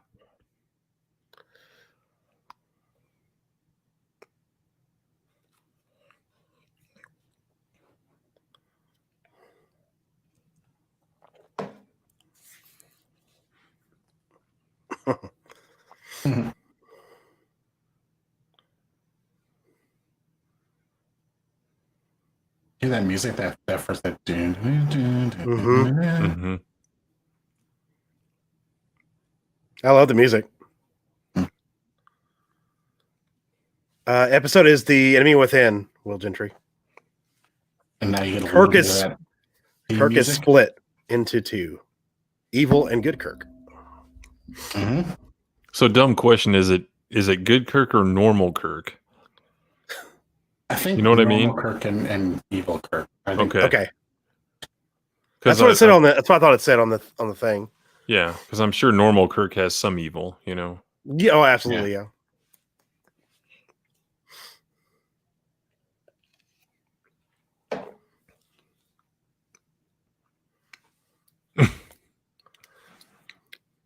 Oh yeah, hey Will, what's up, man? I know I answered your question, but I didn't say hi. What's up? Hey, Will.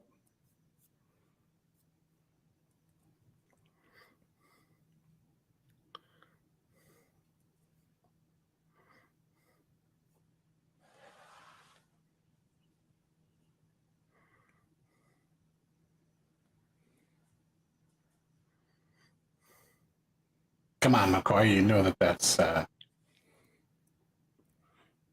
guess they keep the brandy in sick bay. Yeah. Best kind of medicine. Yeah, poor Yeoman Rand just can't catch a fucking break. No, she can't. No, Just no. like the O'Brien of Mhm. TOS. Yeah. Yeah, I guess various, yeah.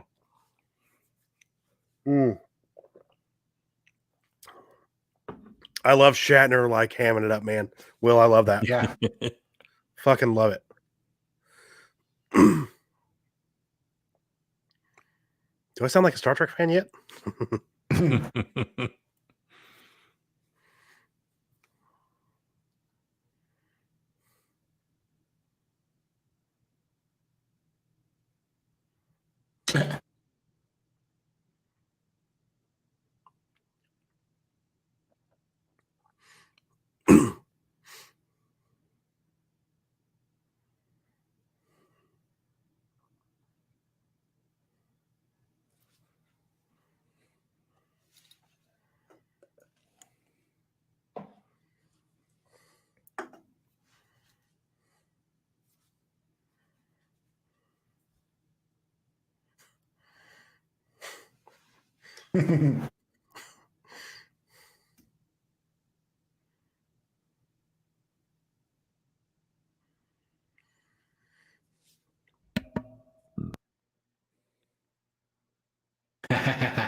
Fucking Cujo dog.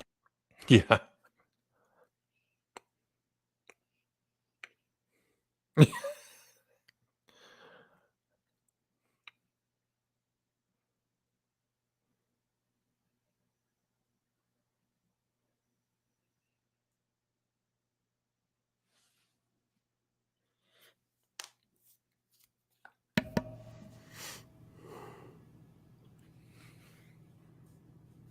Is he gonna put it together?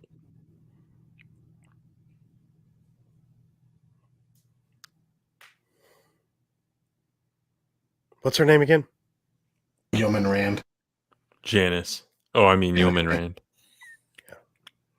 I didn't know you were on a first name basis. Yeah, with her. exactly. You thug. I wish I were.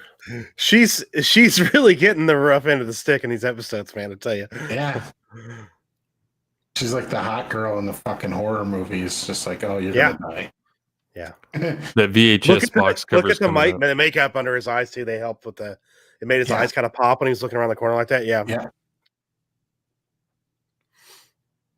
Land Shark Kirk. Yeah.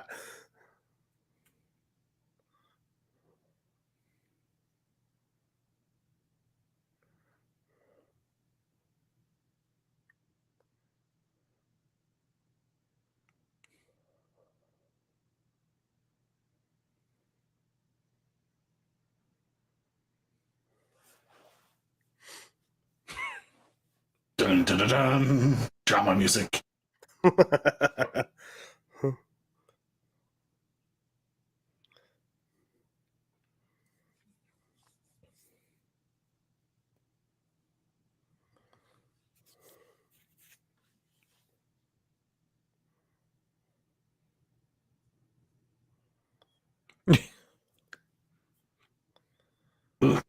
He just went in there, didn't he? Yeah. Cancel Kirk. Yeah.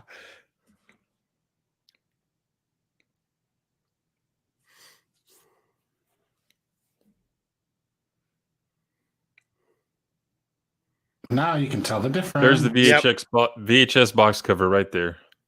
Yeah. Really awkward. Really?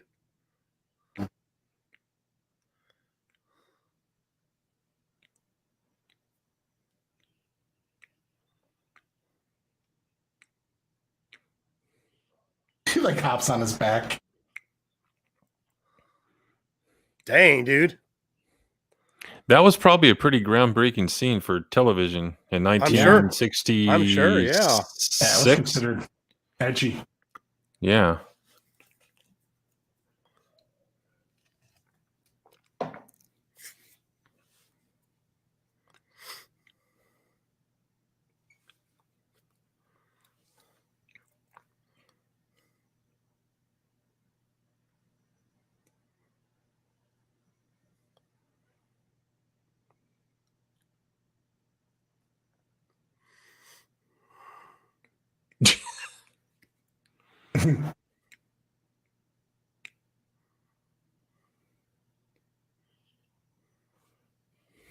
The creepy and action. I like how they changed him into the other tunic so you could tell the difference. Yep. Yeah. Yeah. Yep.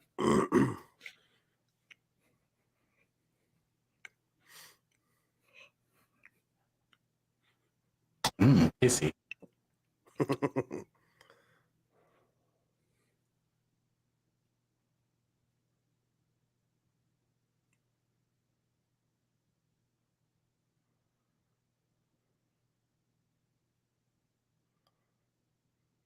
Kirk's like, you resisted?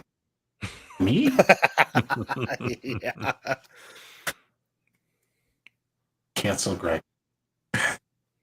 Yeah.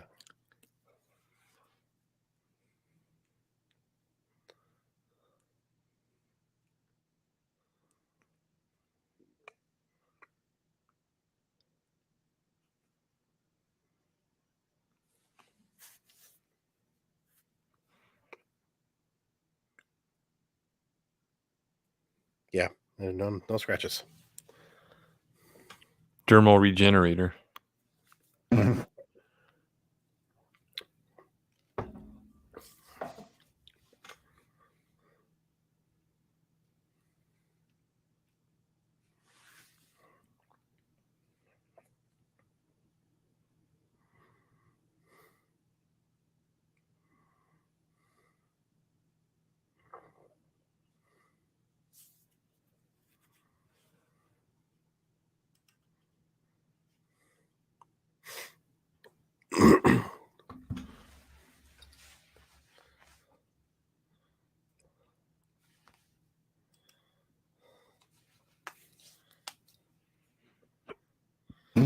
Riker's various, yeah.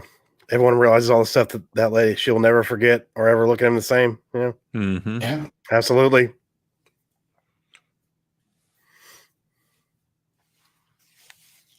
Spock's in a pickle. Yeah.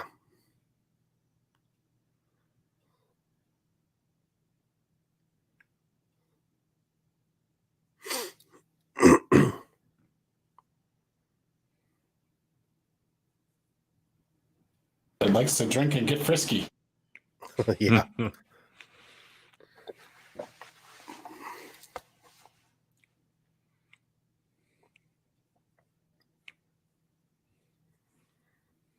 Plus, it's getting colder down there too, as well, right? Yeah. Yeah. They just said it's getting.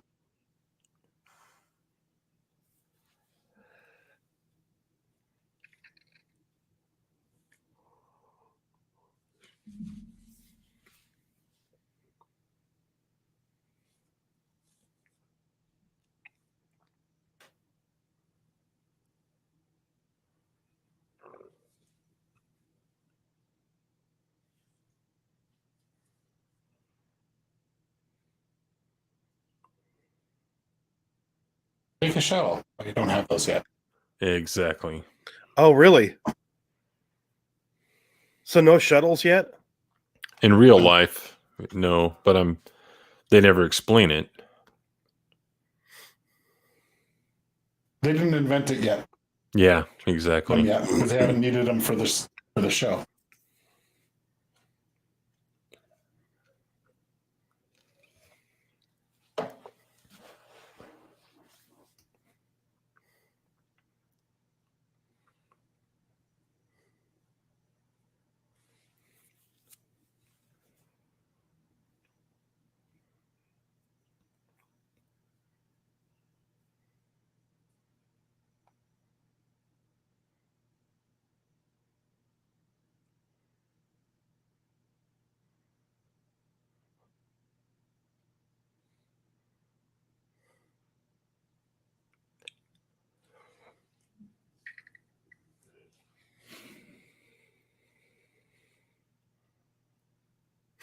he's not fully himself either. Kitty Bear says no terminal gear they can send down. Thermal gear. Terminal gear. Yeah.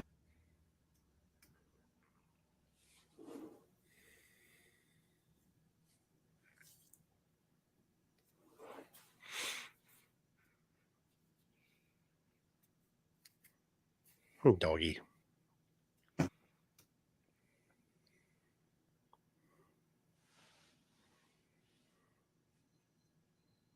Because you need your passion.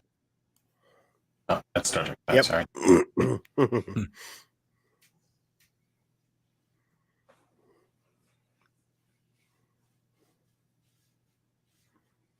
Yeah.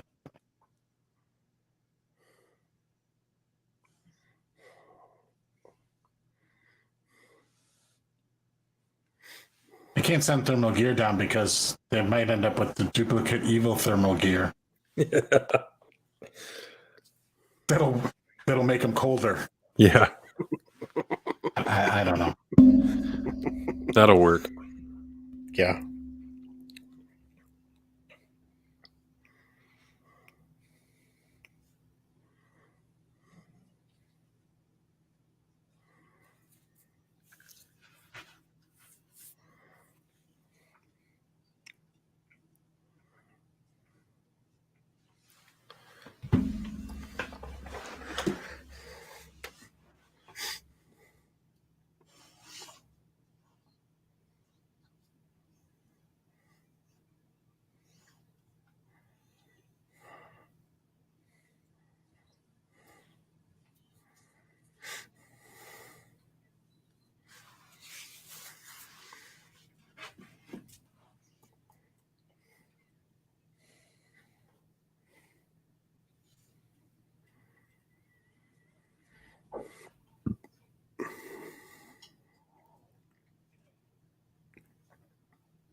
Mm-hmm.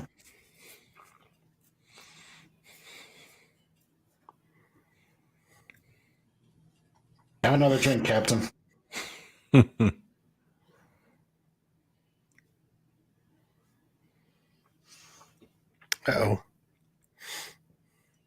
Mm-hmm. What is that on the show? Makeup? I don't know. I was okay. I don't know if it was something special or not. Not to my knowledge. Oh shit. I thought I was gonna get in his closet and get that same shirt. Yeah.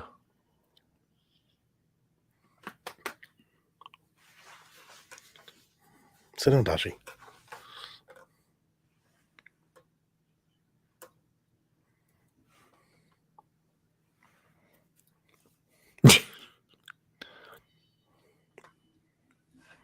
I think it was more like zit goo. Yeah.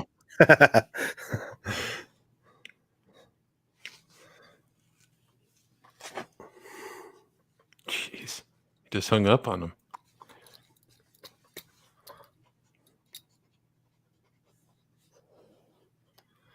Oh shit.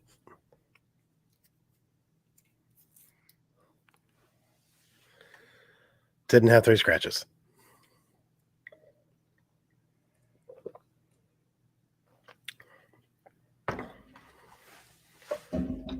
You gotta sit down, buddy.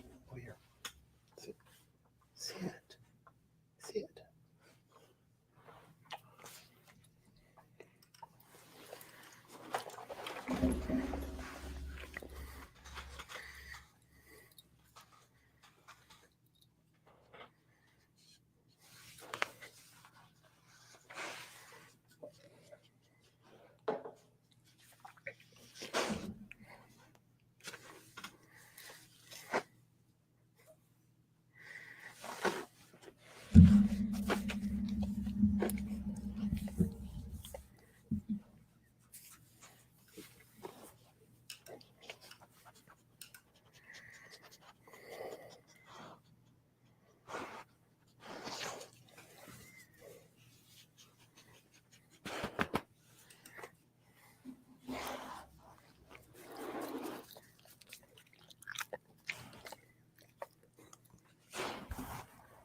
He has no aggressiveness. Mm-mm. So it's not normal Kirk. It really is good No. Kirk. Yeah.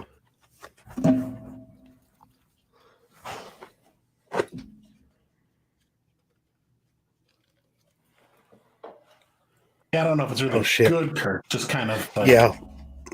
yeah, No Yeah. intensity, no passion. Yeah. Right. yeah. Puppy.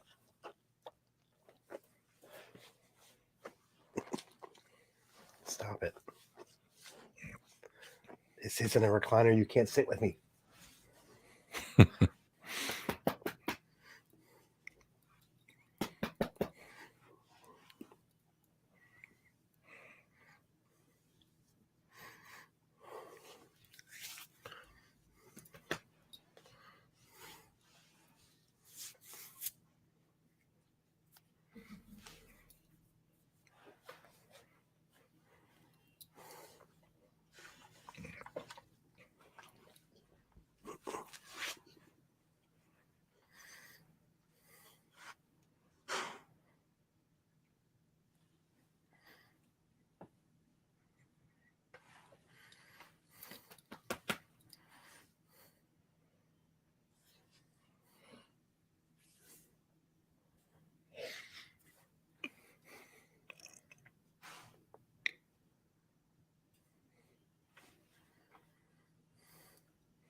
Thanks, Rhino.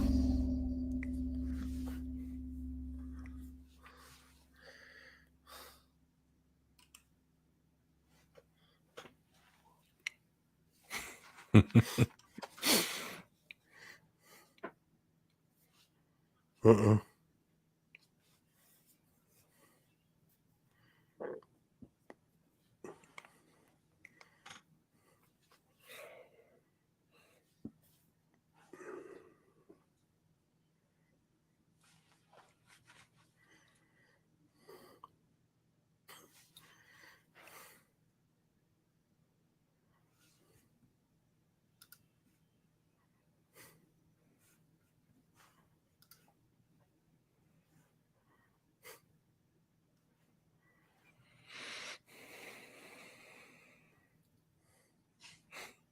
Yeah, not stung.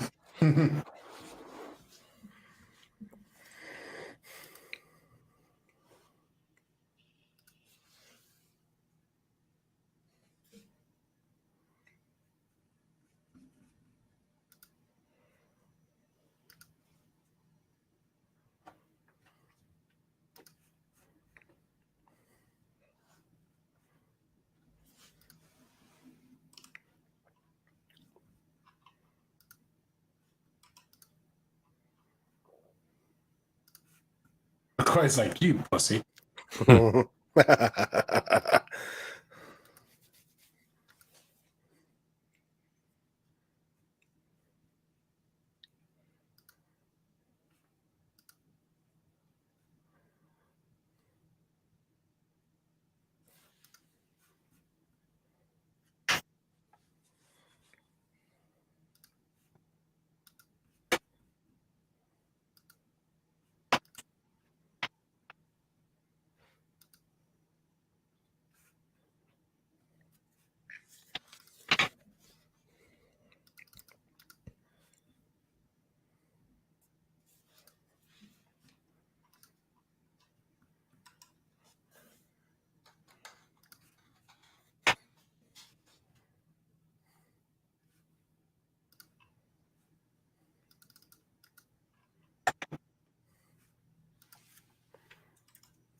Oh, damn.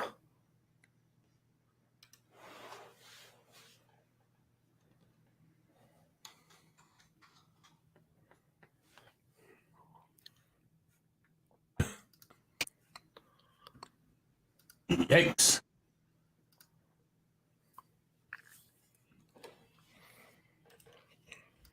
Jeez.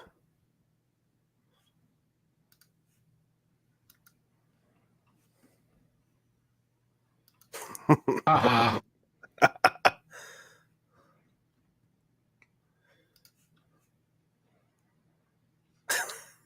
Rice wine.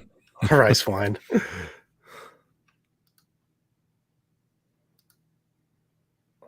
Oh my. Yeah, conspiracy.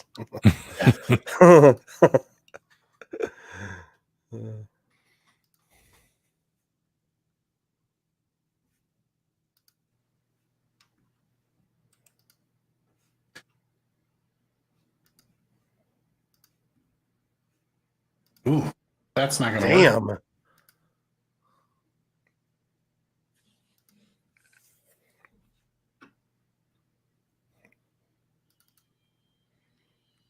If you can figure out cold start of the engines, you can figure this out, Scotty.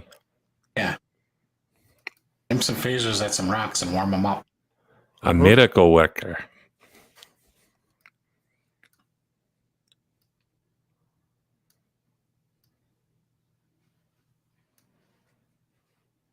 See, at this point, I wouldn't have my face exposed. Yeah. There, Absolutely he's using his not. phaser Yeah. to warm up the rocks. Smart.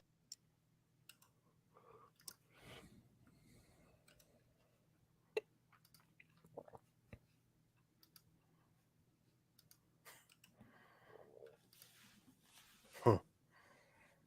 Oh. Oh, oh, oh.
Yes, we got a new person in the chat. Drunk R2D2. Huh. Who dat? Beep, bop, boop, burp. Jesus.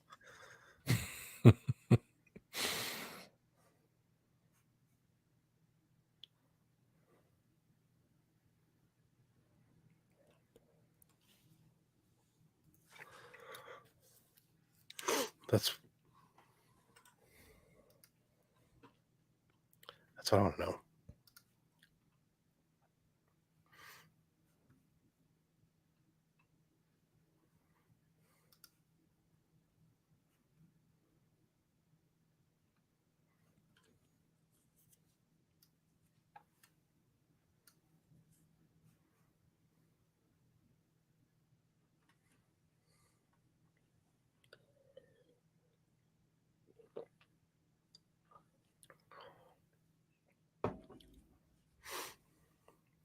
Kind of gay, but kind of like masturbatory.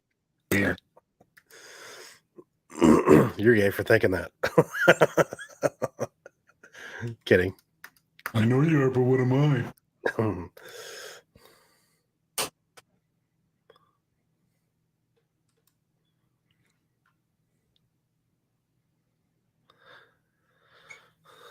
No, that's gay. Yeah.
Oh, he's got a point there. Yeah, he does. Yeah.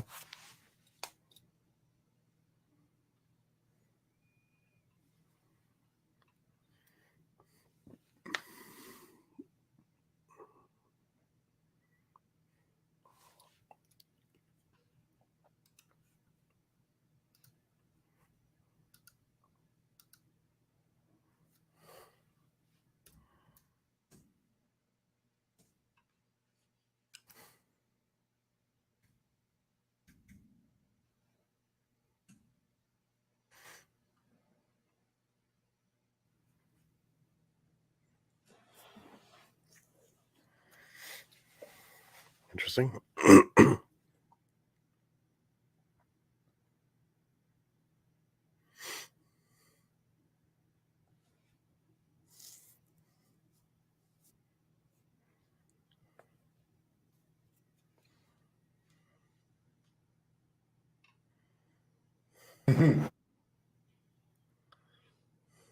Maybe.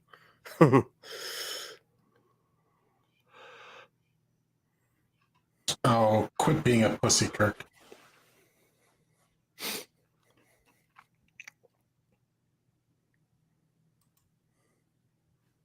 Put them both together. Yeah.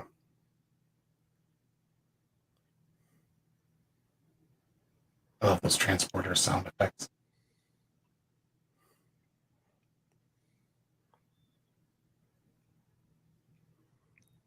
Doo-doo-doo.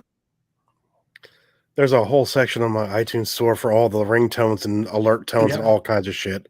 It's insanity. I'll be getting Huh. some now. I used to have a cassette tape that had all the sound effects from this show. Nice. Every single fucking one of them.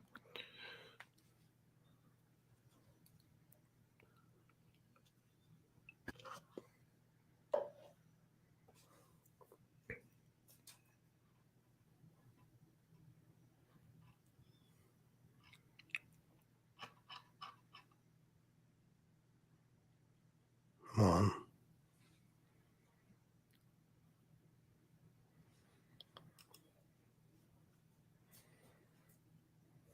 Oh, shit.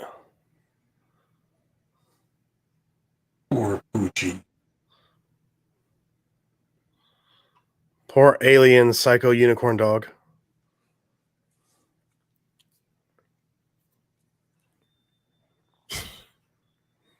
Pussy Jim's gonna cry. He's dead, Jim. Did you hear it? Yeah. My doggy. Man, that was good.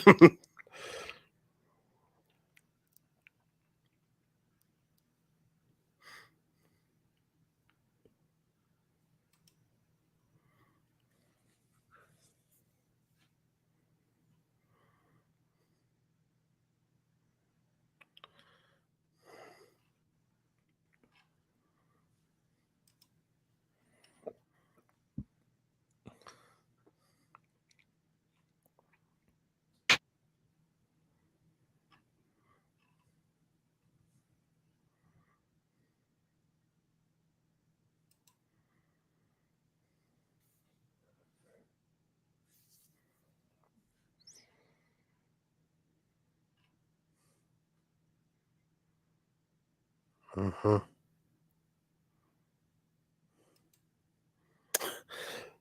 Casperry is nice.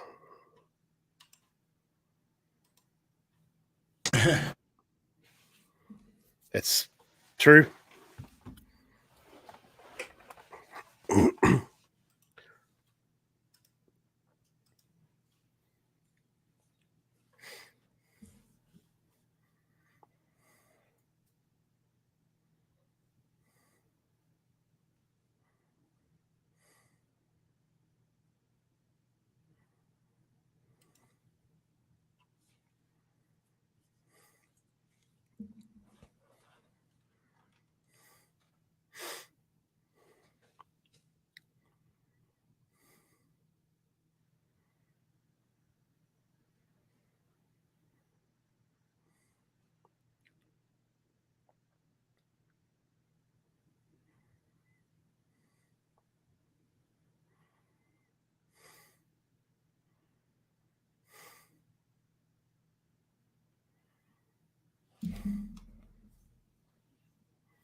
Well,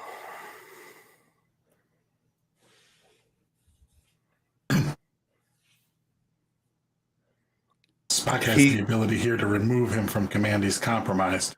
Mm-hmm. So is McCoy, that's what I was going to actually. ask. So, who's in command if he relieves himself from duty? Spock? Spock. Yeah. Spock. Yeah. He's the first officer. Yeah. Mhm. Yeah, I know, Casparis. Yeah, Spock is really, yep. Mm-hmm.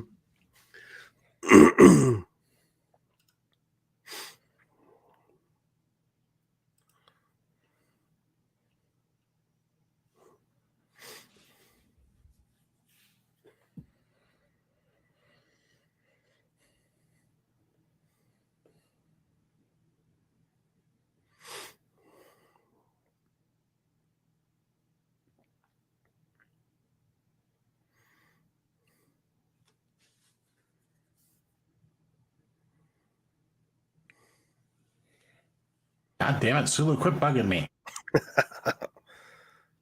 I know you're dying, but wait a minute.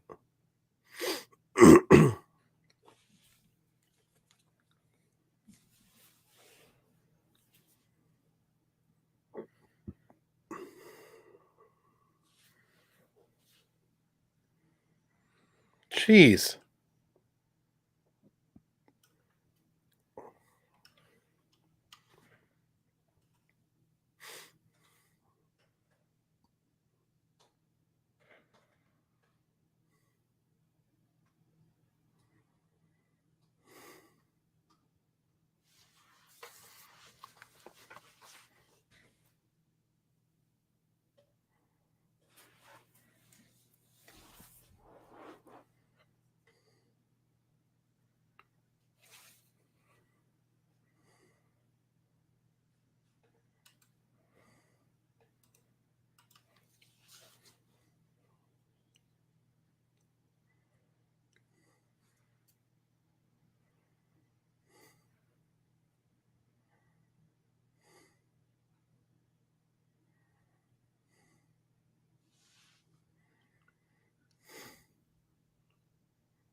Kirk kicking his own ass.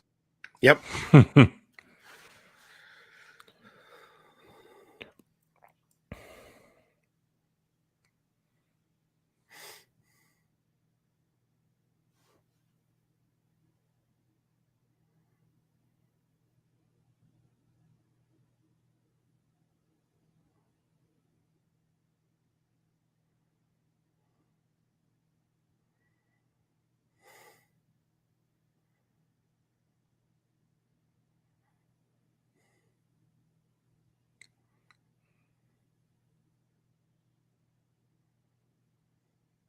Yeah, it's not at all creepy. She knows that's not the right one, I think. Yeah.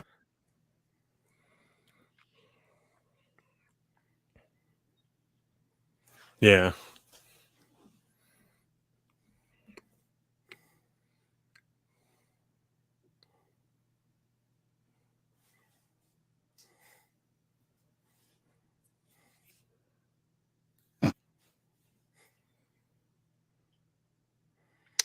Oh no.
Mm-hmm.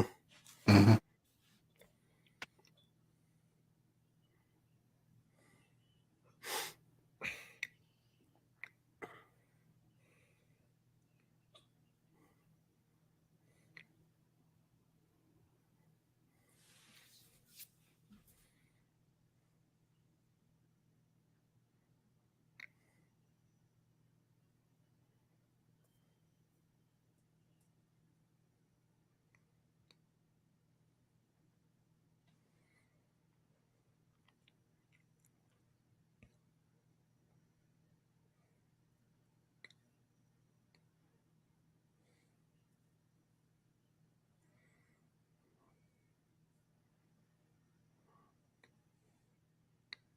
Obvious double. Mhm. Scratches are on the wrong side. Mm-hmm.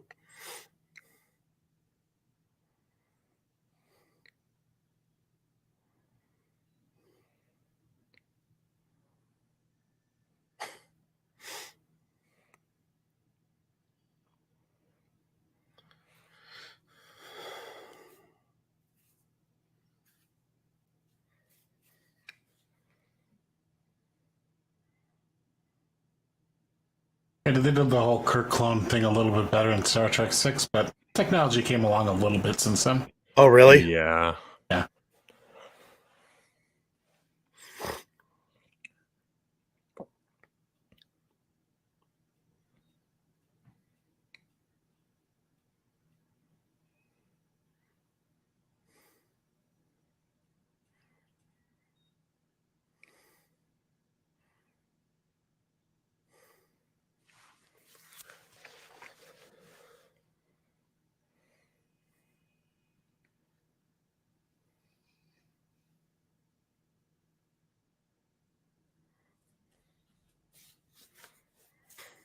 Guess Paris, that's funny. Mhm. I love you, negative me. I love you, positive me.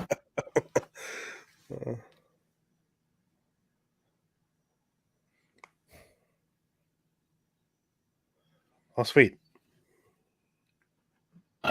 Die. Get Kirk.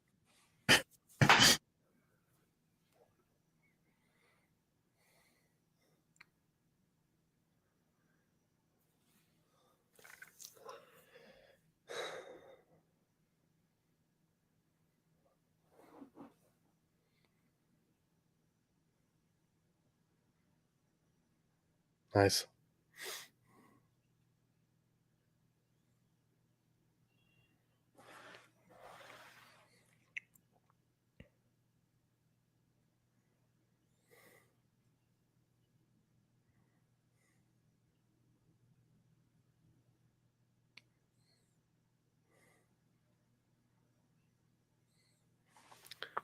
Yeah, this would be rough for the crew to see this. Mm-hmm.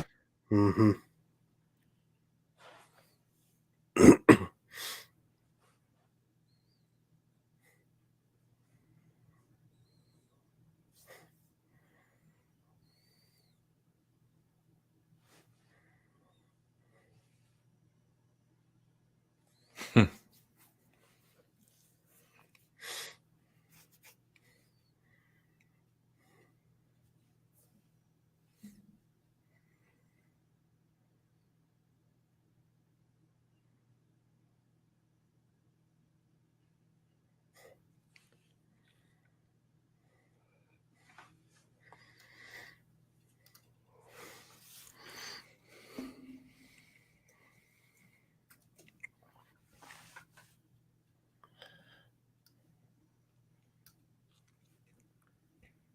I love that Spock kind of called her out. Yeah. That was good. That was good.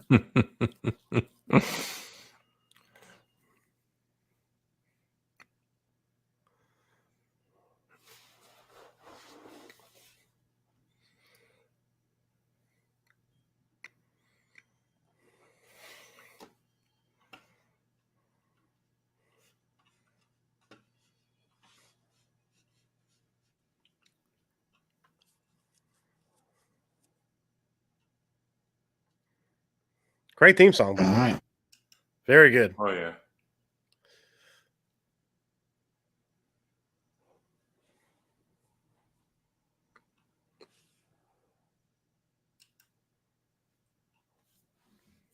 All right. Yeah. That was a good one. That was a good one. I like that too. I like Kirk episodes.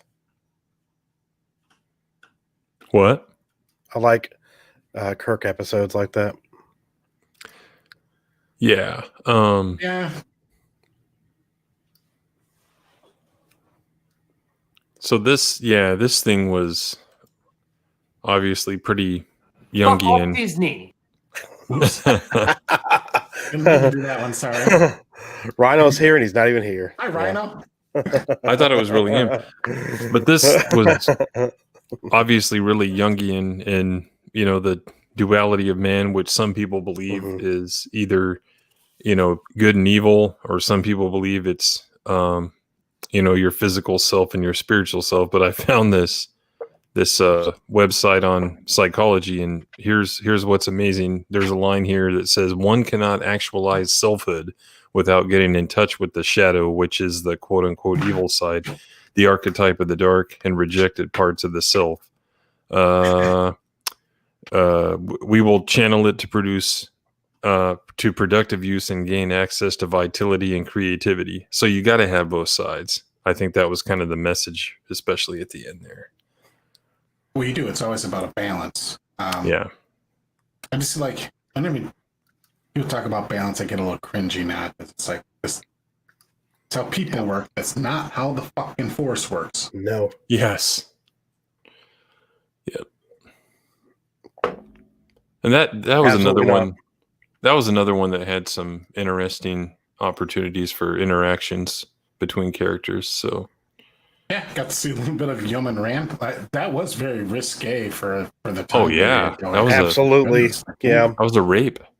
I mean, Forgot. Basically. Yeah, Mhm. attempted one. Yeah, Yeah. definitely an assault. Yeah. Yeah. And to lessen it, but like they were Mhm. Yeah, it was. fully. It was attempted rape. It was Mm-hmm. really interesting. So yeah, that was it's like eat. But I mean, it wasn't like gratuitous or anything. It wasn't supposed to be something that like anybody would be like, "Ooh, I Right. like that." It's just illustration of how violent and how passion-driven and lust-driven the evil Kirk was. Yeah. Yes. Comment from Will Gentry. This whole show is Yeah, about that's a balance. good point. Is that a good point? Okay. Yeah. Okay. Good. Whether it's intended or not, I think that's Nice. Very nice. We just got done watching The Enemy Within. The Mhm. Enemy Within. The Enemy Within. Yeah. Yeah. So we were talking about poor Yeoman Rand is just Yeah, had with a rough couple episodes. she has, Keeps getting but we were talking mistreated. about how Anna, we were talking about how that's for that time period of this episode with the split Kirk with his naughty side going after her in the quarters is basically an attempted rape scene. I mean, yeah. I'm not sure. I doubt that was very prominent on TV at the time. Yeah, but it was. I thought it was a great episode. I really liked it. Like I said, I like to see Shatner kind of do both ends of the spectrum. Mhm. It kind of shows his off. Again, it's another episode where it shows off somebody's acting chops like that. We got Spock and other characters, all like more than just one character last episode. And this is more focused on Kirk, but also it shows kind of the struggle with Bones and with Spock and the crew, and especially when they find out what's really going on. I liked it quite a bit. Yeah. The same side that produces the violence and the lust also produces decisiveness, and that's a different thing. And really going back and watching some of these older episodes again, like, boy, they borrowed a lot of concepts for the movie. Like the whole "I need my pain, I need that side of me." It's not referring to a good Star Trek movie, but it's very much Star Trek V. Yeah, that's a good point. Cybok kind of makes people, or kind of, hypnotizes, brainwashes people to kind of ignore that side, and they become very passive, almost cult-like creatures. And Kirk has that line with Cybok, like, "No, I need my pain. It's what makes me who I am." Right. So borrowing from kind of this episode, I think. Mm-hmm. Yeah, that website I just shared, it goes into all of it. And at the very end, when he hugs his other self, they both kind of realize they need each other. Yeah, so. they need it. Yep. Mm-hmm. You started to feel that when they were both on the bridge and he was coming towards him. He's like, "I'll do it. I'll shoot you." And he's like, "No, we can't. One half can't live. Can you live as half a man?" Kind of thing. Right. I mean, yeah. That was great. That was great. Good stuff. Yeah, really good stuff. Really well written. Absolutely very well written. That's one of the things that a lot of people told me before. I mean, I mentioned to a couple people I know in my real life that outside of the YouTube sphere that I was starting to watch the episodes of that, and they're like, they're very well written. Just wait till you start getting to some of them, and this dog will not stop jumping on my lap. I tell you what. We're going to have a dog show sometime. I'll bring my dog in. I'm going to get you a little recliner sitting next to me right here so you can come on. Yeah. But yeah. The cat never shows up like Rhino's cat, but yeah, he wants to just climb in my lap. Something else. Agreed, Casparius. I do too. I miss well-written stuff. That's what it makes me miss. Going back, even in the 90s, and I know a lot of people like Buffy. Or Buffy was well written too, even though it's Whedon. It's still well written. And you go into newer stuff now, and it's all taken from something else. It's not. There's no new ideas. You don't see a lot of that stuff. There's a few things here and there, but it's not just shallow. Like the depth in the characters just isn't there. Right. Yeah, and something else, not really specific to this episode, but I think. This remastered CGI, I was very skeptical at the time, but I think they did it very tastefully. I still prefer the originals because they're the originals, but it doesn't it's not like a special edition type thing. Special edition weird add-ons. Like we're not adding stuff. R2-D2 there's no McClunky or anything like that. Yeah. There's no added scene that shouldn't be in The New Hope with Jabba the Hutt. It's a lot of their view screen shots and things like that they change. Yeah. Mm-hmm. They're really the planet, the graphics for the planets, that kind of stuff. It looks good, I think. I think it's blended well. It doesn't stand out versus the rest of the stuff. So they didn't go too crazy and try and do too much with it. It's a good mix. Yep. I never got into Buffy or Angel. So no, me neither. But I've heard it's good, and I can see why people would like it. So. Really well written characters too. But you said the Blu-ray that you have for the complete series, you can actually switch back and forth. I've always wanted it, but I don't have it. But yeah, you hit the angle button on your remote, and it will switch between, like the original shots and then the remastered shots instantly. So that's pretty badass. Gaspari says, "I wish Warner Brothers would do the same for Babylon 5." Kind of blend those new effects like that. Oh man, don't let me go into that. So here's the problem with Babylon 5. The original film is gone, and when the dumbasses decided it wasn't Warner's fault. They owned Babylon 5, but when Sci-Fi wanted it, they said we want widescreen. Everyone was wanting widescreen. So instead of correctly doing widescreen, they cropped and scaled up all the effect shots. When they lost the film, that's all they're left with. So the effects actually look better from the original airings than the DVDs and anything else. Because when you take something of a certain resolution and you blow it up, what happens? It looks like shit. So it's Yeah. pretty sad that show looks worse, and it will never look better unless they completely redo every single effect shot, which will never happen because that would cost way more than. Yeah, they're not going to put that kind of money into it. No way. They're not even going to do DS9. So they'd rather reboot the series than do that, I would imagine. Most likely. Yeah, most likely. Yeah, Paramount's not even going to do DS9. TNG, I heard, costs so much that they don't want to invest the money in any other Star Trek shows. So really, yeah, that sucks. I think they barely made their money back on TNG DVDs after they remastered it. So did they put it out on Blu-ray TNG, or was it just DVD? They did. Okay. Yeah, they did DVD like around 2002, I think. Okay, and then this is fairly recent, and then sometime in the last decade they redid a lot of the.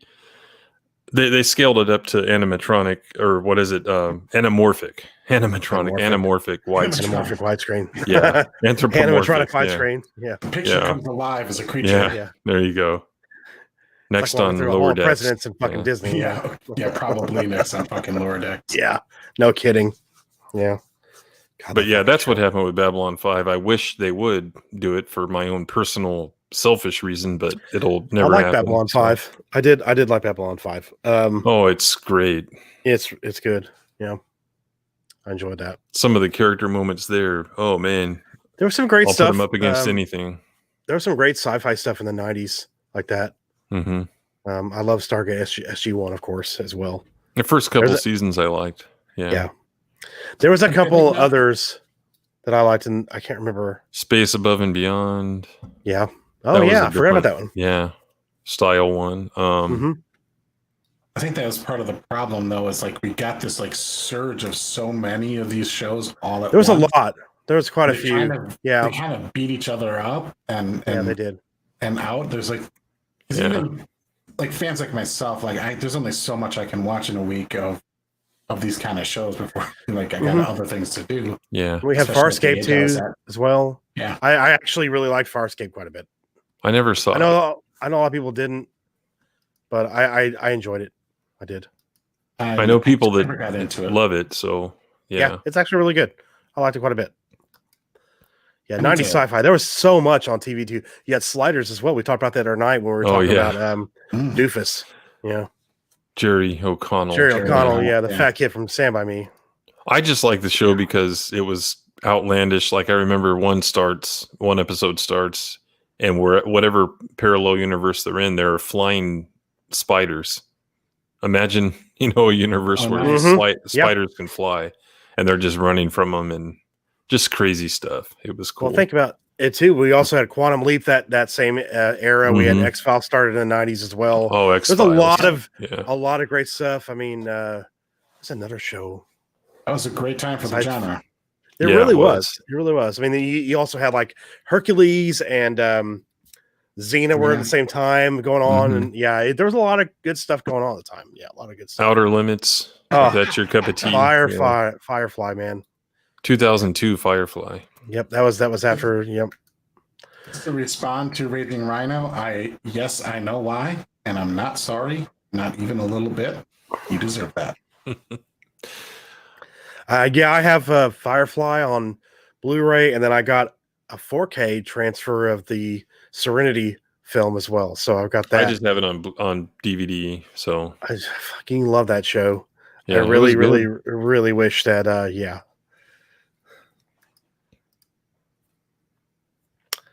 Yeah, I don't know what's going on over here with these two guys. So I'll explain it later. Okay. Yeah. I am really enjoying this, by the way. So really. Yeah, me too. It's I've seen these probably 10 times each. Some of them probably 20, 30, but this is great. Yeah.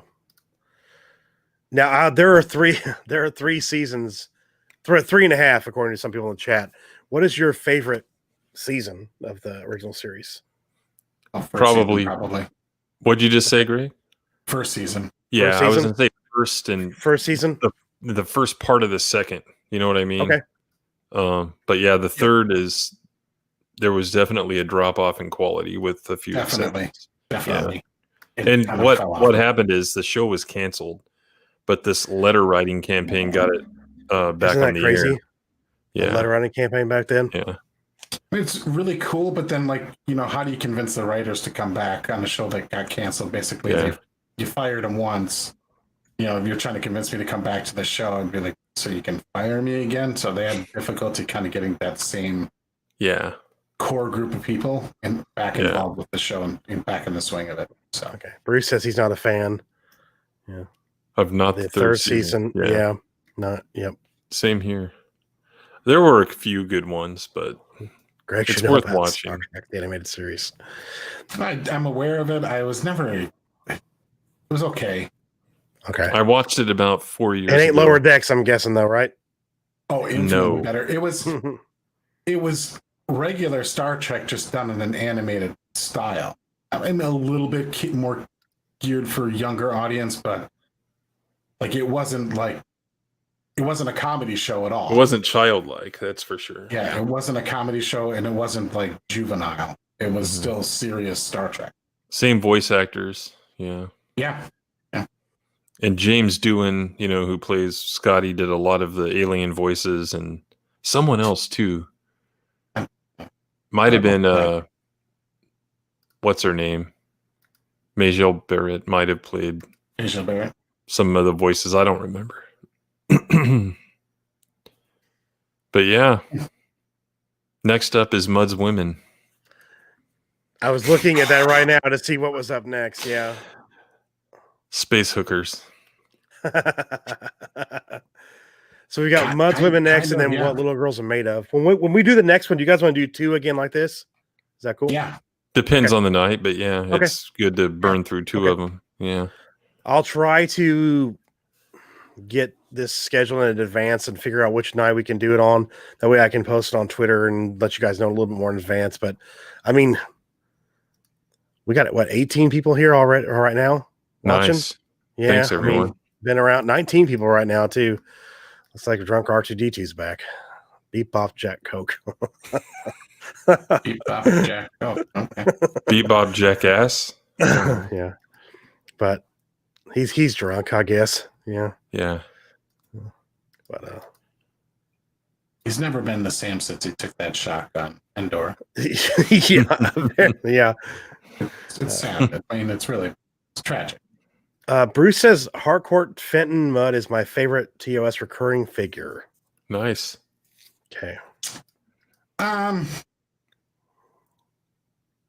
There's not a whole lot of recurring figures though, so it's a small group to choose from. I don't know. None of the Klingons, right? I don't think so. If they are, it's probably different actors or whatever. I mean, in the show, they all came back on Right, DS9, but trying to think. There's Harry Mudd. Huh. None of the admirals. Yeah, so not really a hard choice, I guess. No, when it's the only choice. Like, I'm sure there's a number of crew members that are like not in several episodes, and then they're back for an episode, and then they're not in several episodes. But yeah, there was one guy that was in half of the episodes. I think it's Hansen or something like that. So, how do you pronounce this one here? I don't want to, Okay. Sarek and some Klingons. Sarek. That's okay. Spock's father. Yeah. Yeah. And no officers in Starfleet. Okay, so Klingons. When are they? Are they introduced in the original series, or we are? Yes. They are. In is the original form. They're just kind of mustache twirlers, kind of. Got it. Okay. Read the names of the episodes really quick. I don't have it pulled up, Jeff. Sure. Yeah. Yep. You got it. I'll tell you with the first one. Okay. Mud's Women. What are little girls made of? Miri, Dagger of the Mind. The in trouble with tribbles. Corbomite Maneuver. Menagerie 1 and 2. No. Conscious of the King. Balance of Terror. Shore Leave. Romulan. Yeah. Okay. Now, oh, really? That is? Yeah, Romulans. Yeah. Oh, nice. One of the is that episodes. The first time we see Romulans as well, right there? Yeah. It's the first time they see Romulans, too. Yeah. Well, so I guess really the first time we see Sarek, although it's not Sarek, it's Mark Leonard, but he right. plays the Romulan captain. Okay. But one of the episodes I think teases the Klingons like we're having to change course to avoid them. because once they decided the Romulan makeup was too expensive, they had to come up with a cheaper villain. And I think they tease him. I don't remember which one. But So keep going. 15 I'm Shore sorry. Leave. Then you got Galeo 7. Nope. The Squire of Gothos. But that's an And awesome one. Arena. Tomorrow is Yesterday. Court Martial. The Return of the Archons. Nope. Archons. And then you got Spacey, which is Khan. Yes. Correct. I love Taste of Armageddon. I think they mentioned Klingons in that one. Sorry. Okay. And then you got This Side of Paradise and The Devil in the Dark. No. Errand of Mercy. Okay. Kirk and Spock battle Klingons to free. Oh man, Organia. that's probably my favorite. Okay. I love that. Okay, so they have like Bruce. Do they have like mustaches and beards or something? Yeah. Okay. Well, some of them, some of the extra Klingons don't even have makeup on. They have like that gold and black uniform. It's hilarious. Yeah, okay. Humanoid. Okay. The original series didn't really focus too much on like major other empires. That wasn't really. So we don't get like a lot more Klingon stuff until TNG, correct? Yeah. Okay. The movies and then the movies primarily. Movies. Okay. Okay. Yeah. I would like to finish this series and then watch the movies as well, because I've only seen a couple, and I was really young. When we do the first one, though, we'll probably have to do it in sections because it's so kind of dry that we'll just be like this. Like, there's long. I mean, if you're into like Starfleet ship porn, then there's like a lot of that. Like that. I mean, the sequence when they're on the shuttle going to the Enterprise is like it's a very long sequence. Like they were very proud of the models that they used or created for the movie because they spent a lot of time. It's just this long musical number. I like it, but like it's not as rewatchable as the other ones.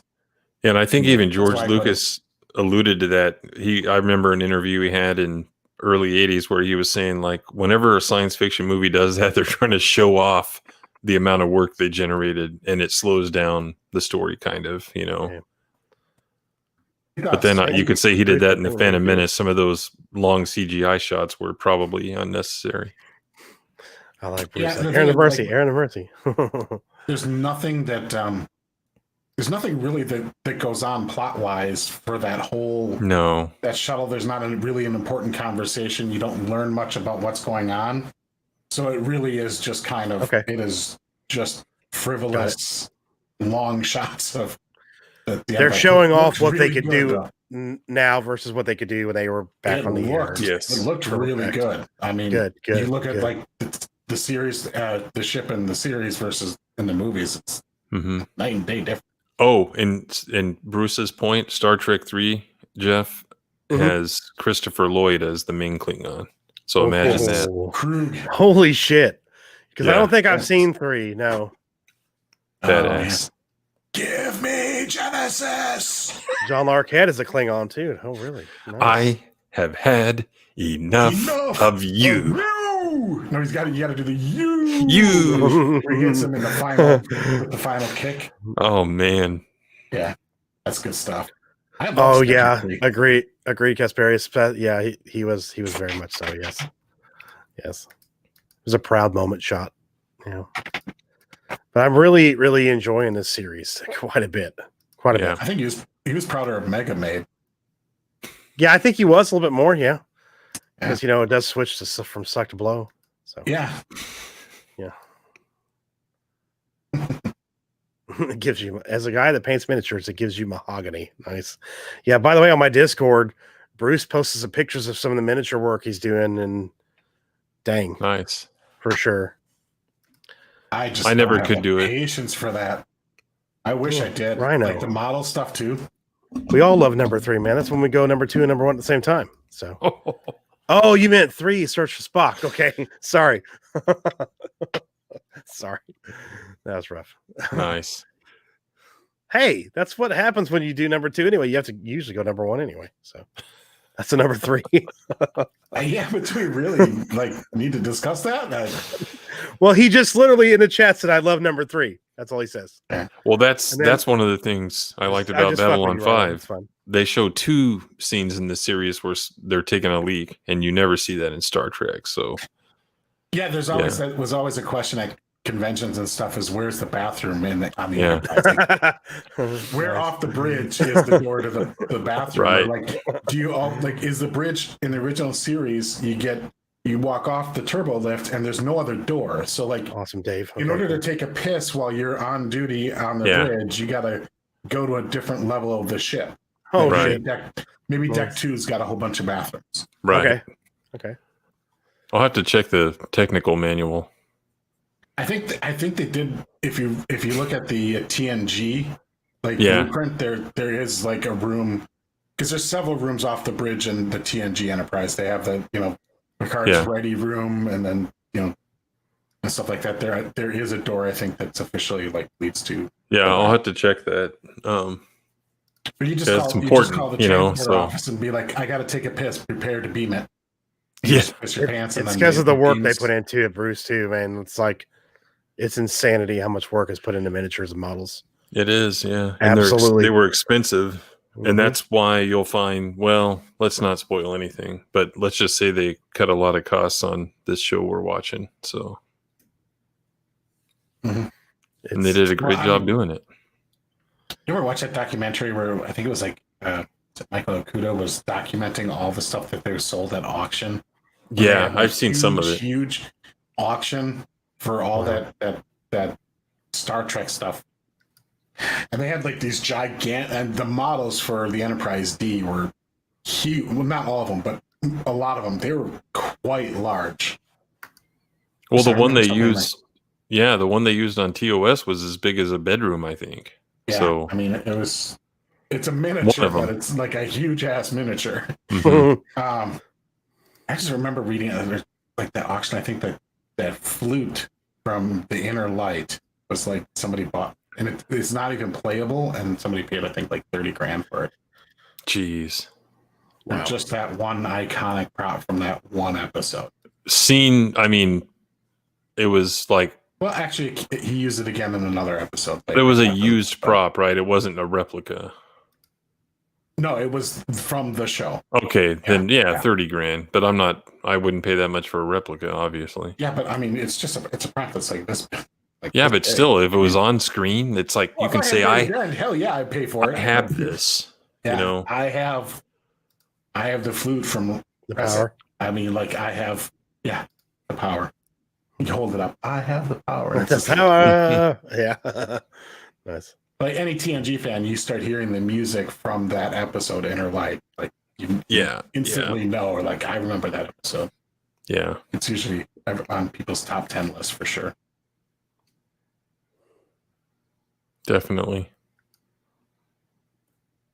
You guys ought to address this. I don't know what he's talking about, so yeah.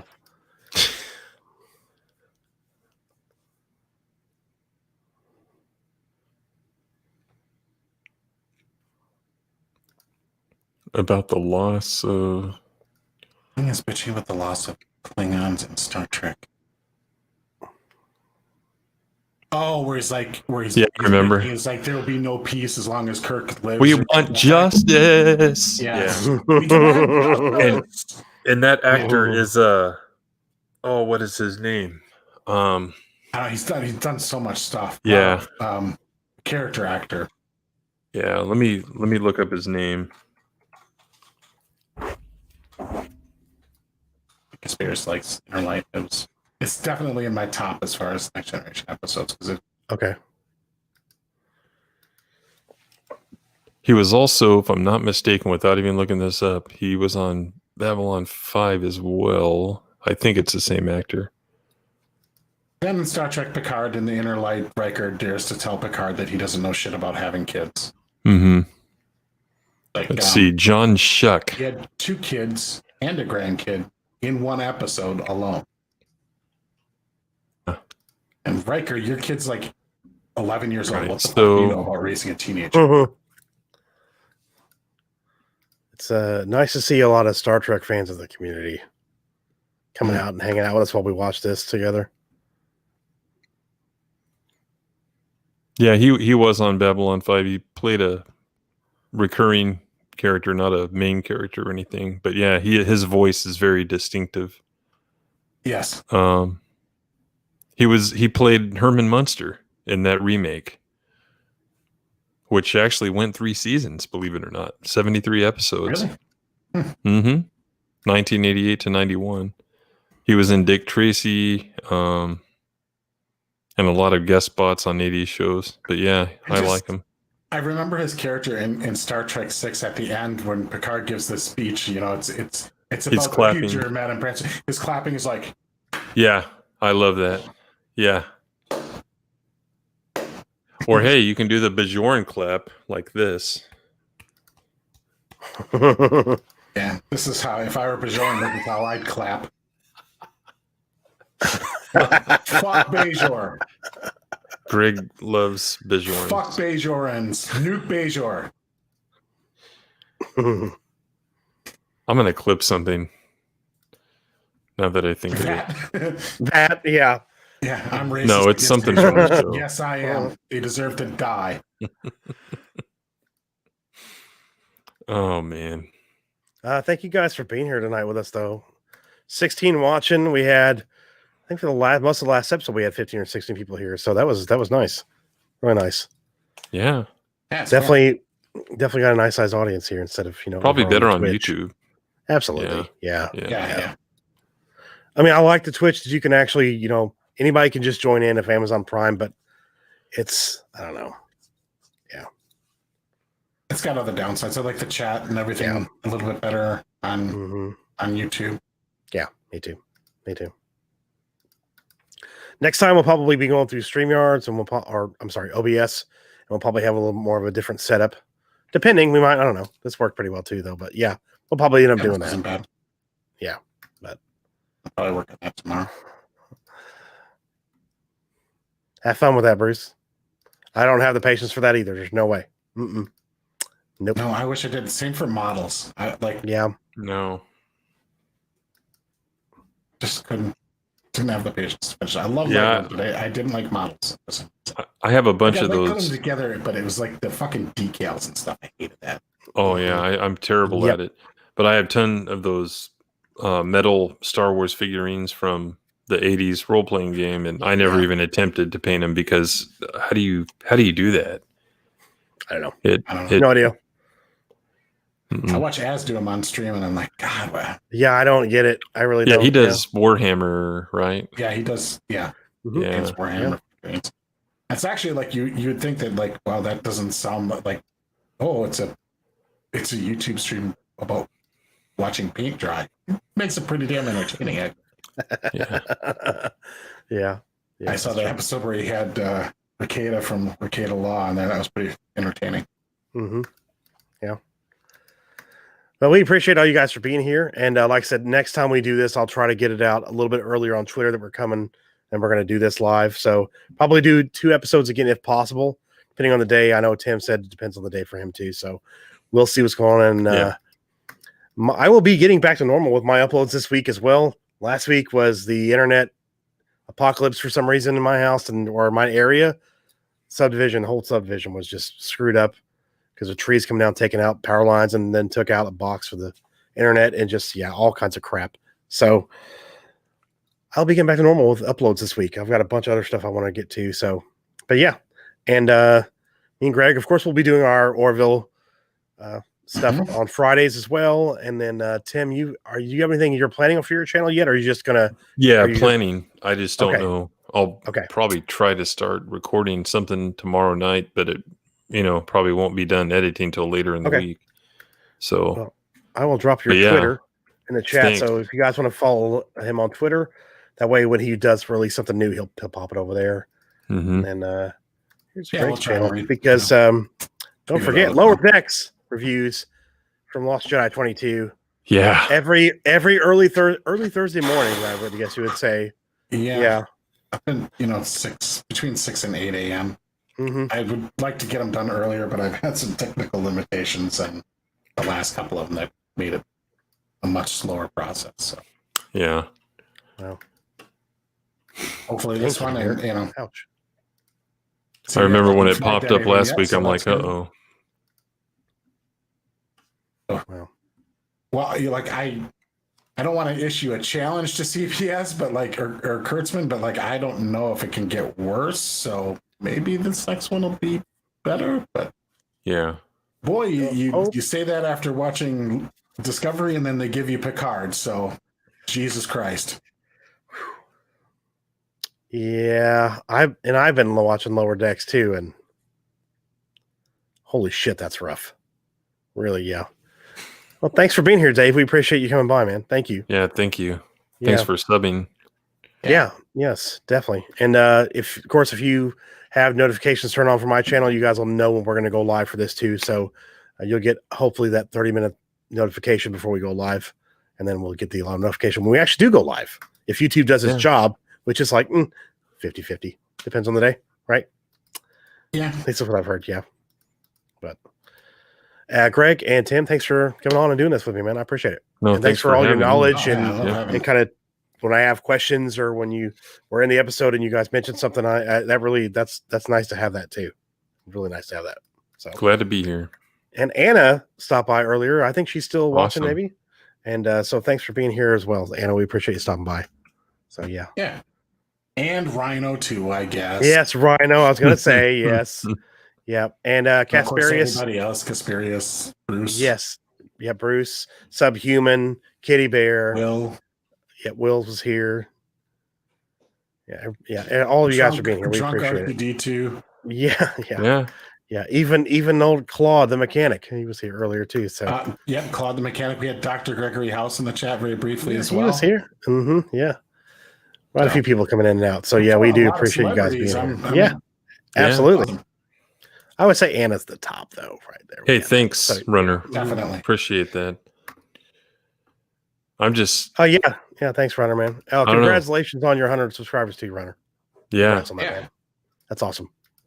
I know how long sometimes it can take to get to that. So yeah, it's a nice. And special shout out to Kitty Bear's ass. Yeah, Kitty Bear the ass is here too. Yes, so yeah, we appreciate it. And the Elite, you've been here too, as well. Said something earlier, so thanks for stopping by, man. I appreciate you being here too. So we'll see you guys on the next one. I'm hoping we'll probably do it in the next couple of days. I'm hoping we can. So we'll let you guys know, and we'll see you then. Thanks, guys, for being here, and we'll see you next time. Thank you. Yep.